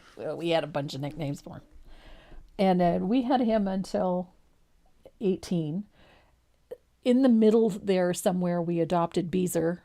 She was a tortoiseshell Persian. beautiful cat. She was beautiful, but she came from a terrible situation. Mr. Seuss was extremely skittish and very shy. She would come out for us, but the minute anybody else came in the house, she would disappear. And she was 17. Wow, I didn't realize that. Yeah. She was 17 when we lost her. And we lost her. She did not do well with the move. No. And she got very ill very quickly. And we lost her. Woke up one morning and she was gone. So the house was very quiet.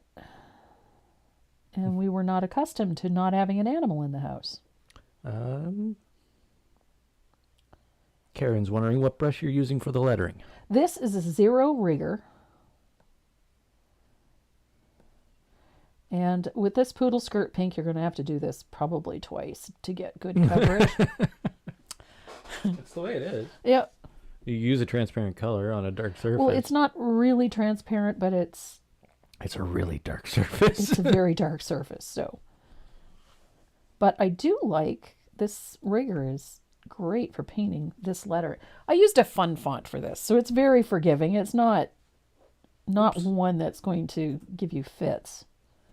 It's a pretty simple font. I have a Shih Tzu named Gizmo. It's a great name.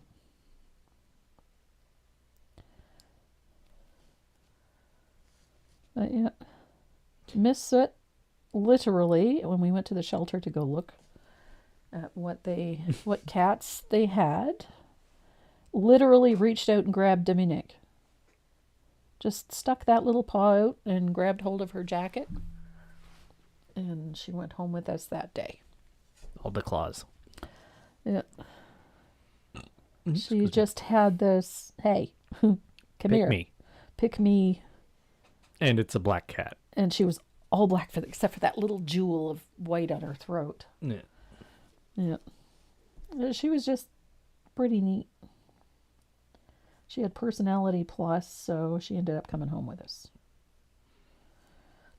Personality, I'd call it attitude, I think would be cool.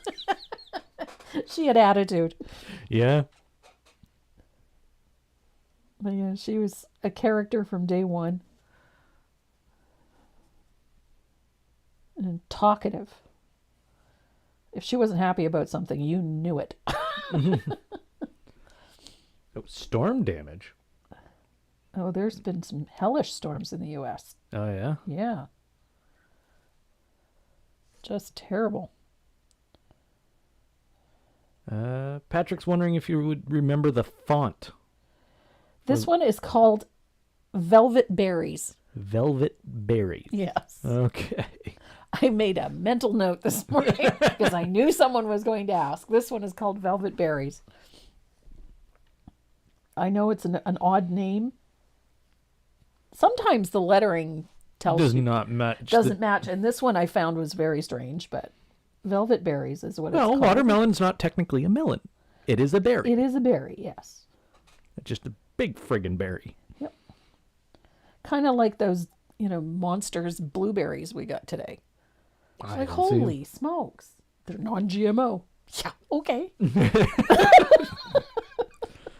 I'm going to go out into the wild and pick some berries, and I'm going to come back with these tiny little things. Yeah. These ones are non-GMO. Sure they are. Sure. Non-GMO, they're the size of golf balls. I'm sorry, what? They're not quite that big, but they are, for blueberries, they're very big. Ooh.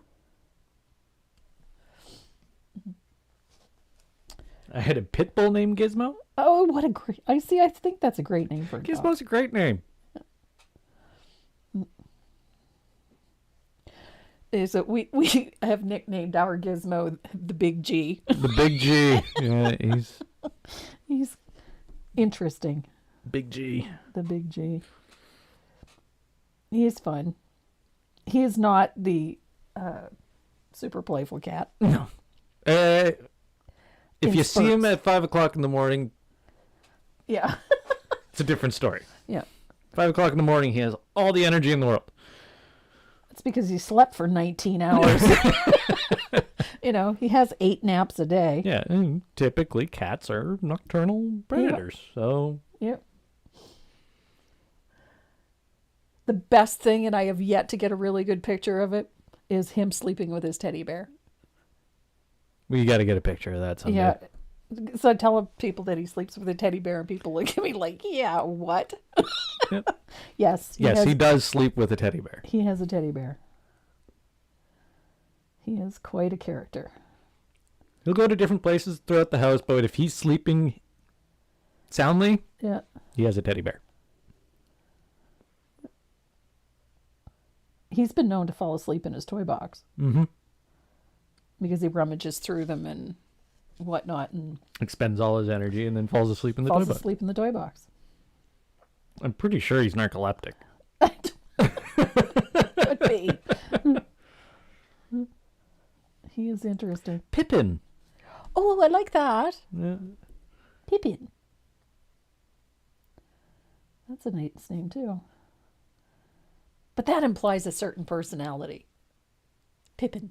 Sounds like a great little Upbeat. Sounds name. like a terrier, really. Yeah, that'd be a great name for a terrier. Pippin.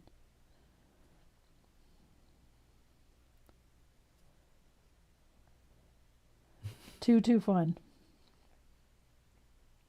Now, Soot, she was named by the shelter.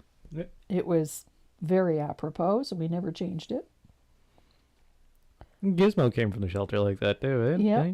And again, the name just seemed to suit him, so we just left it. What was it? Dot. They were going to name Dot after a Winnipeg Jets player. Oh, yeah? Ew. Yeah. And I went, no. It's Dot. Well, no. I took her home,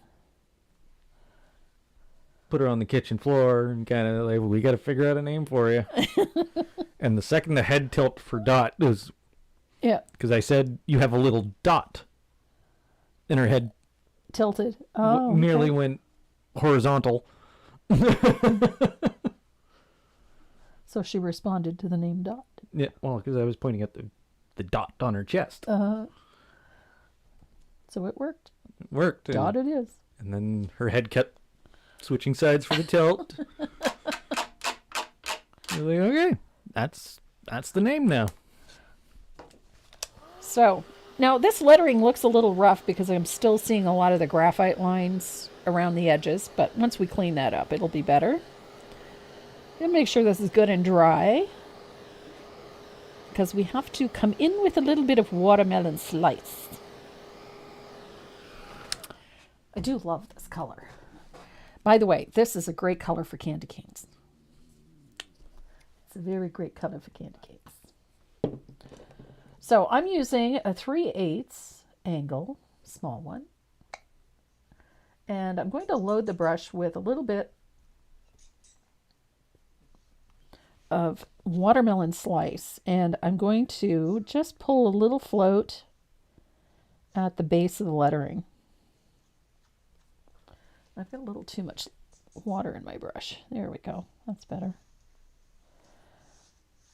So I just want a little bit at the base of each letter, like so.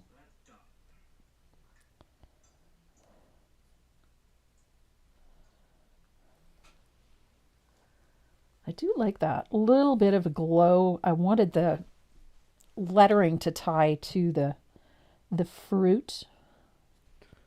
Do you sell those brushes? I don't, but I will tell you they have them on thebrushguys.com. And if you use your coupon code Tracy M, all one word. Capital T, capital M. Yep, capital T, capital M.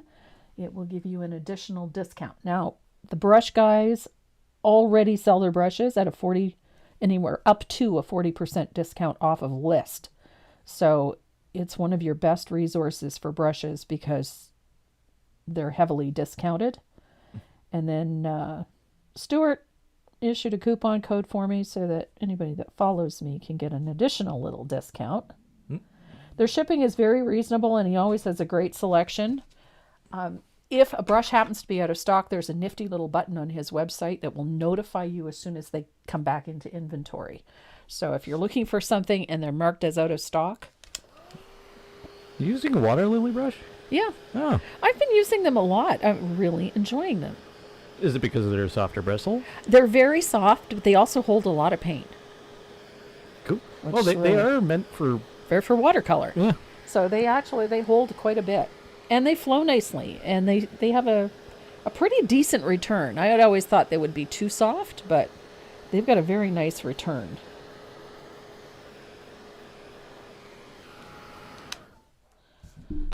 So I'm going to come down here to this. We've got our 10. So I need to fix my zero so that it's back in. Oh, there was a tornado last night. Oh my. Everybody okay? Hope Everybody so. all good? So we're going to do that number 10. I'm going to use the same rigger that I did for the lettering because it's about the same size. So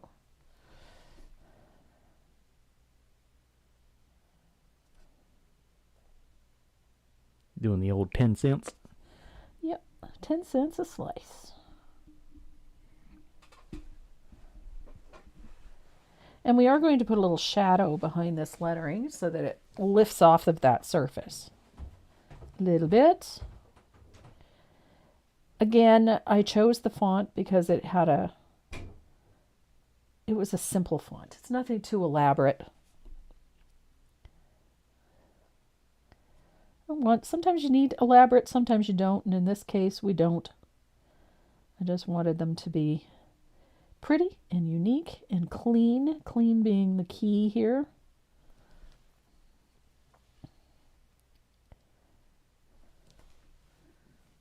And I'll give it one more pass on that.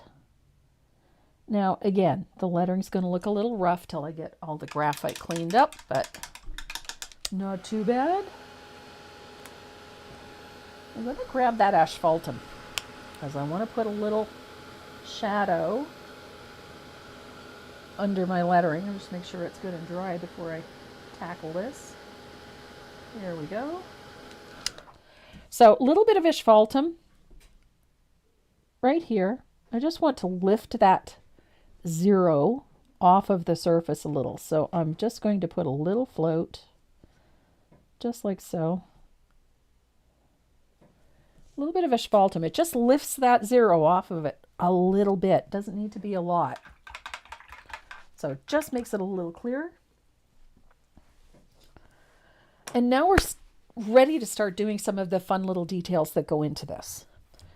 And we're going to start with those little leaves and those vines. I'm going to grab my 10-aught extra long detail liner and a little bit of matcha green. I do like my matcha green. And when Renee comes back, he's going to start loading up the wheel. So we have a nice little stamp set, 3 of them to give away. One of them's got a little bee on it that is just flippin' adorable. And one is for falls, a beautiful leaf pattern, and the other is for Christmas or winter. So I've got a little bit of matcha green, and this is where we're going to put those stems in. Stem connecting that.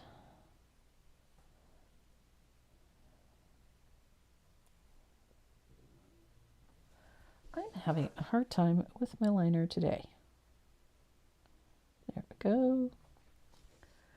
Now, I like to soften these little leaves with just a little outline like so. With a little bit of that matcha green. I completely messed up. Some days I can do this, and other days I cannot. Today is a cannot. Switch to a different one. That one's got a split.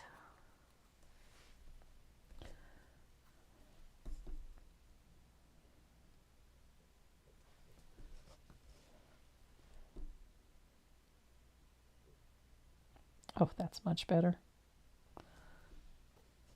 My brush wasn't cooperating with me today.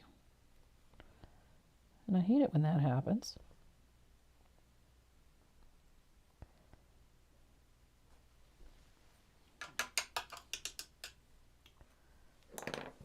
So I'm going to dry that.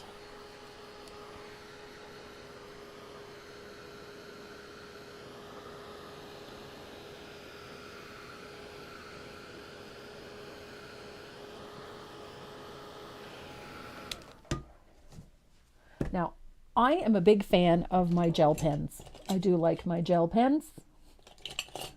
And I'm using a Uniball Signo. And I like going around the edges of my leaves just with a scribbly line. Nothing too fancy. It just textures the edges of these leaves a little bit.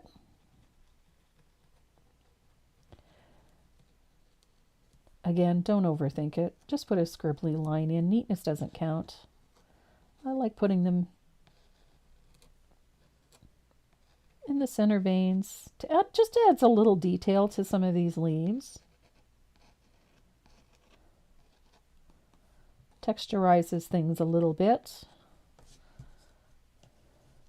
And I'm going to do the same thing to my watermelon. Again, it's a scribbly line. It's not perfectly straight.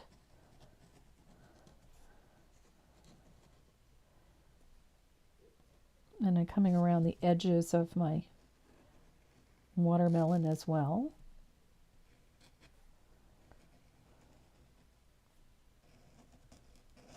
They don't have to be perfectly on the line. They can go off. Nations will not crumble if they're crooked.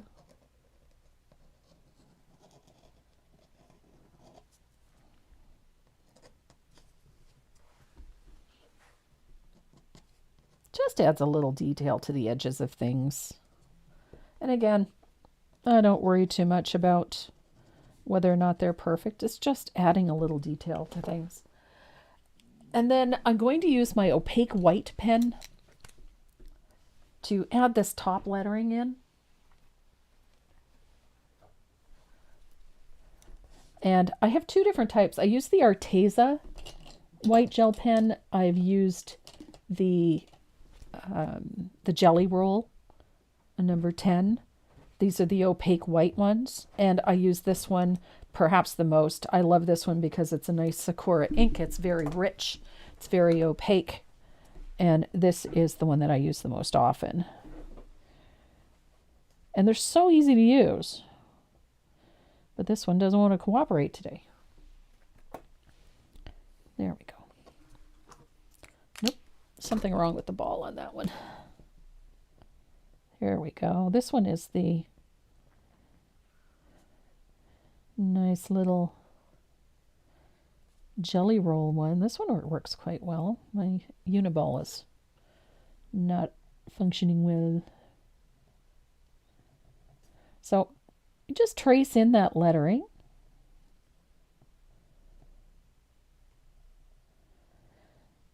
Now I use a lot of pens in a lot of my designs, so I have a tendency to use a matte spray before I varnish, just to be on the safe side. Anytime you're using multiple media, and especially when you're switching from paint to an ink, it's never a bad idea to just hit it with a couple of light coats of matte spray, just to set everything before you varnish. Then you don't have to worry about ink smearing. That drives me to distraction. And if you don't have a jelly pen, well, you can always use your liner brush and a little bit of warm white if you don't want to use the gel pens. And I know some of you were looking for the opaque white pens that I've been using. I got them back in stock. Also got the Uniball Signo, the black, and we also have the Korean black. All of them have the Sakura ink with the 0.38, that ultra fine point. So I'm going to dry this ink just so I don't smear it. It dries pretty quick, but sometimes it just decides to be a little problematic.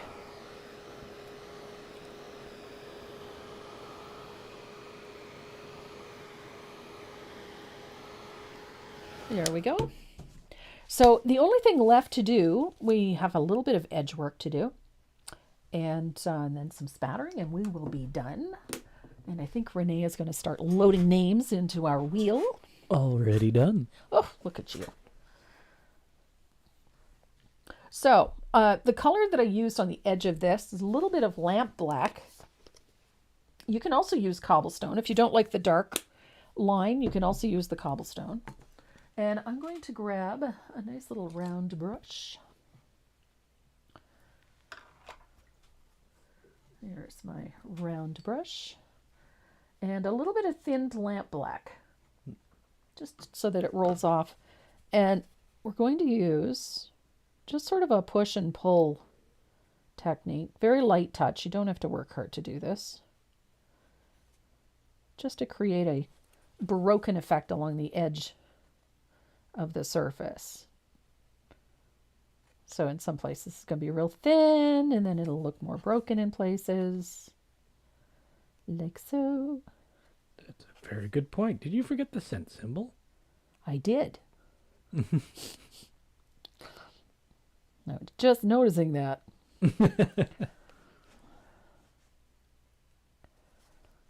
I will put it in. It's a wonderful thing about paint.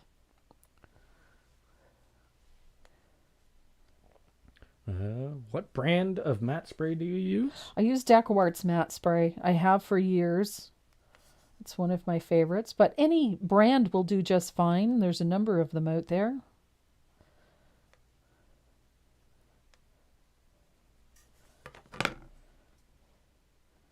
Just put a light coat on. I like DecoArts because one, well, they all stink. I haven't found one yet that doesn't have a horrible odor. But I find it the least offensive of most of them. And I like the matte finish.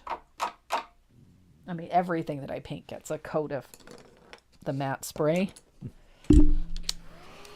What brush do you recommend for varnish? I use a 1-inch faux squirrel oval. It's a super soft bristle, holds a ton of varnish. And I've always found that it produces the fewest brush marks. And it gives me a nice smooth finish. And if you give me 2 seconds, I will locate mine and show you.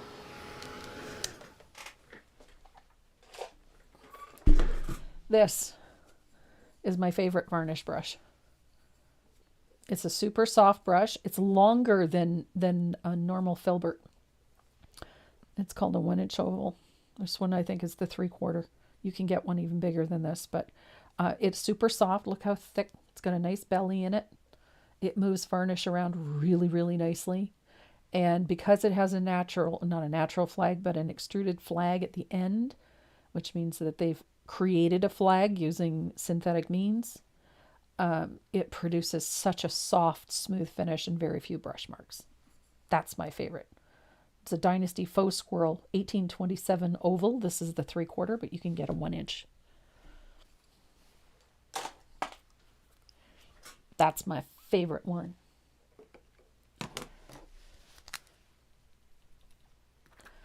So I'm going to try my Uniball again, but this one is not working well. I don't know why. I think it's skipping. So I'll use my jelly.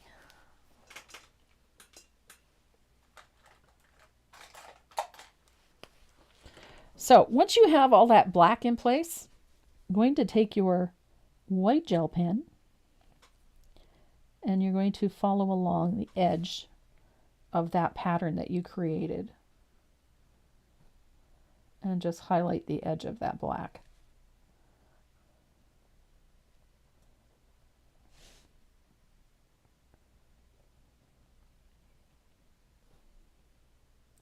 And again, you can do this with a liner brush if you don't have a gel pen, or if you don't want to use a gel pen. It's entirely up to you. Oh, what do you use to clean your brush after you used it for varnishing? I will rinse mine in cool water several times to make sure that I get a bulk of it out. And then I will either use DecoArt's brush cleaner, or you can use, I have some sitting right here, and maybe not. Nope, it's not there. I'll use the Masters brush cleaner. Lift off? No, I don't use lift off on that. No? No. Varnish is not paint. So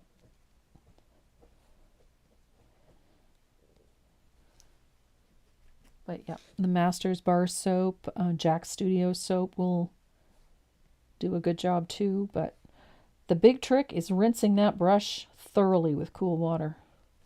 No hot water, no warm water. Just use cool water and rinse it thoroughly. And then clean it like you normally would. But it is important to rinse that brush out, because if there's any of the resin from the varnish left in the brush, your brush is going to get stiff. You don't want that.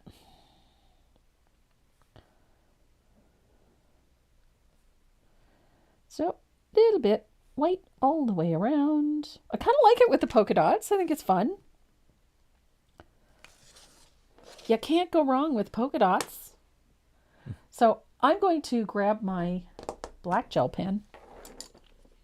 Remember our little scent sign, because I forgot it on my first one too. Just noticed that.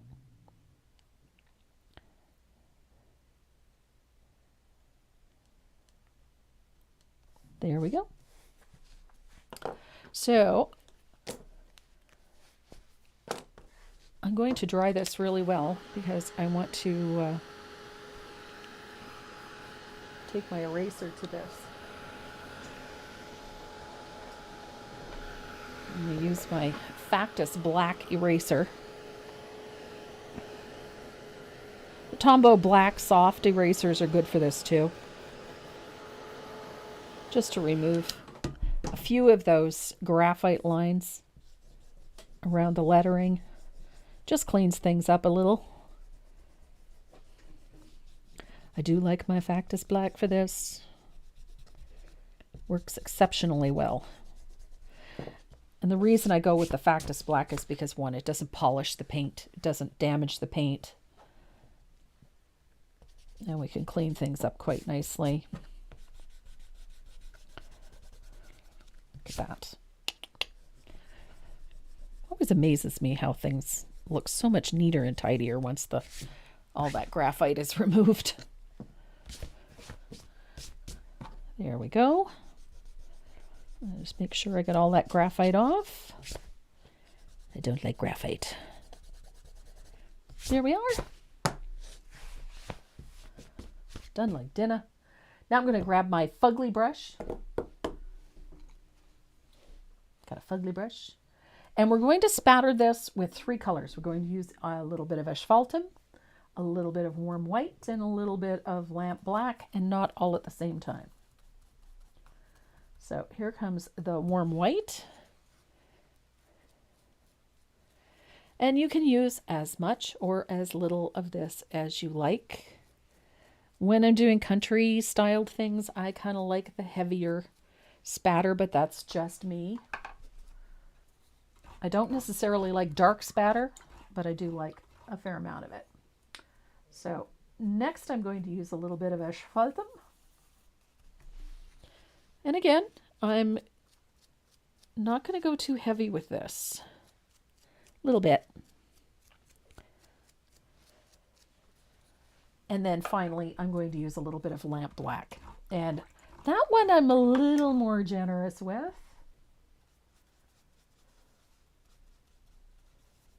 And I'm going to thin it out a bit more because I kind of want a little bit bigger splatter with this one, because I think it just adds a little character to things. And it's fun.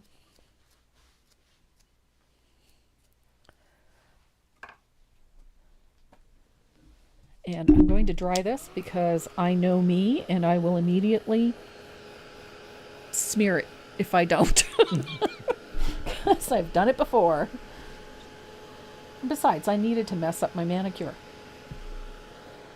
Will our new code be up later today? Yes, it will. Yeah. I usually get that up first, but it's been a very busy week and I just ran out of time today. There goes your manicure. Oh yeah, I hoop my manicure every Saturday. Brand new nails done yesterday. Look at them.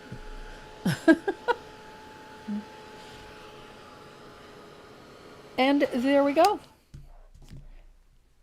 Fresh watermelon. I actually like this one better with the less, even though there's more seeds. It's just, I like the more random look. And I kind of like the polka dots. I'm really kind of loving the polka dots. Fun and really easy. Really easy. Switching cameras again. I hope you guys enjoyed this one. I sure did. It's a fun one. Now, the thing I like about this particular pattern is that even though the feature is on this one, there's a great bonus piece in there that's a bit larger. We did the larger signs last year, and I really enjoyed doing that larger sign, but I wanted this one to be the feature because it's a nice, small, and easy to work with pattern, and throw the bonus in. So there's a lot of fun in that one. So I hope you enjoy it. So Renee has got everybody loaded into that wheel. If I can get... if you can get it to work.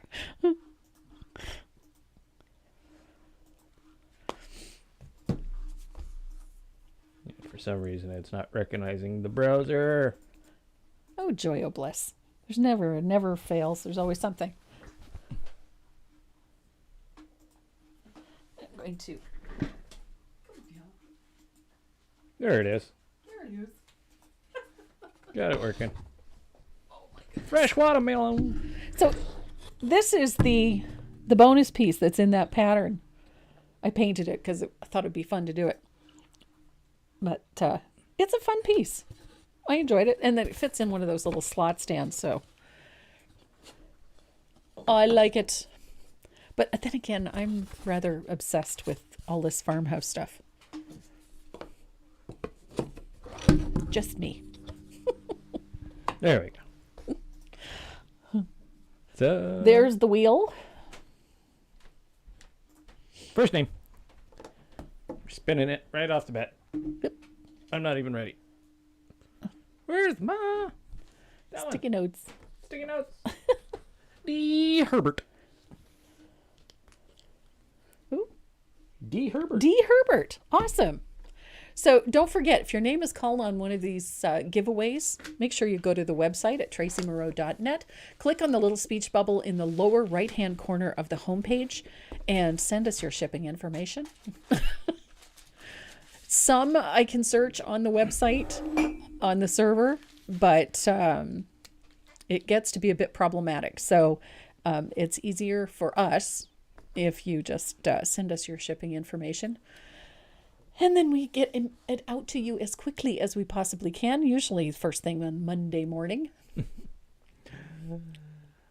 Clickety.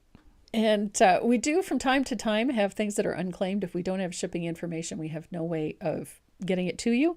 So anything that is unclaimed goes back into the bin and we use them for future drawings. Suzanne Gagnon. Yes, excellent. Suzanne Gagnon.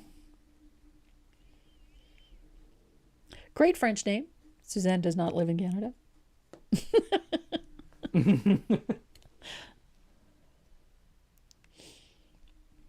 Oh my goodness, I guess I have a chrome head today.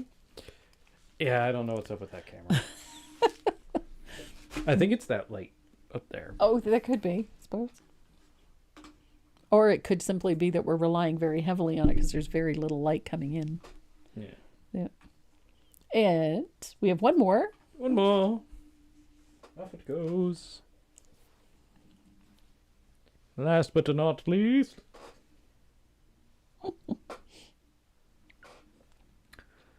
Tammy Mano. Tammy Mannon.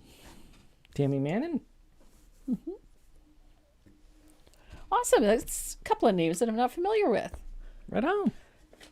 So thanks for joining us, guys. Yay. So those things, as I said, when it comes to the giveaways, if we don't have your shipping information, we can't send them to you. So go to the website at tracymoreau.net, click on the little speech bubble in the lower right-hand corner and send us your shipping information so that we can get your goodies out to you as quickly as we can. To my members, watch for your coupon code this afternoon. Your new pattern and your study will both be up in the members download section on the website. Those will be up today. To everybody else, we've got some great new printables up on the website, so please go and have a look. We also will be having a stencil sale this week, so watch for that. We will be posting it up on Facebook, so we are going to be having a really good stencil sale this week. Oh, there's Tammy. She's happy. Oh, good. And again, sending out Tracy, Craig, Diane, Play. Happy birthday, girls. Hope you have a really great day. It's an all about you day, so enjoy it. And what else? Next Saturday, we're going to be doing some fun stuff with some dragonflies. So watch for that. Pattern should be up on Tuesday. And then on the 15th of April, that's right too. Next weekend is Easter weekend.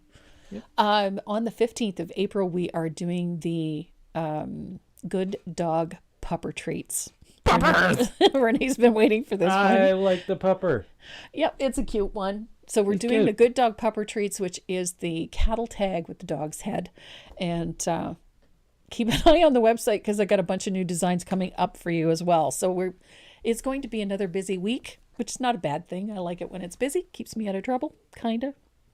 Ooh, I love dragonflies. So we're going to be doing a fun project with some dragonflies next weekend and getting ready for some. So it's a nice little garden sign. You're going to enjoy it, promise. And it is fun. We got some fun techniques involved in that. And as I said, pattern should be up tomorrow or Monday, depending on how much time I have the rest of the weekend. And having said all of that, thanks so much for watching. If you don't already subscribe to my YouTube channel, please do so. Click that big red subscribe button and turn on bell notifications so that you know when we go live and whenever we post new video. And to everybody on Facebook, you can always watch this video either on my YouTube channel or go to Tracy Morrow Live. You can go back and watch all of the video that we've posted there. We've got up to a couple of hundred now, so there's lots to see. And on the website, we post great deals on your surfaces. We try to keep the cost as low as possible and shipping as low as possible on surfaces for these live classes. So if you need anything, that's the way to go. We have a secret coupon code, so everybody gets a discount. So there's something on there for everyone. New patterns are posted frequently, and don't forget to check out the free pattern downloads we have as well as the free printables. So if you are a paper crafter, mixed media artist, whatever, we have lots of resources for you on there. And having said all of that, and I've managed to catch my breath, everybody have a great weekend, and we love you, and please stay safe. Mwah. See you. And pet your dog. And pet your dog.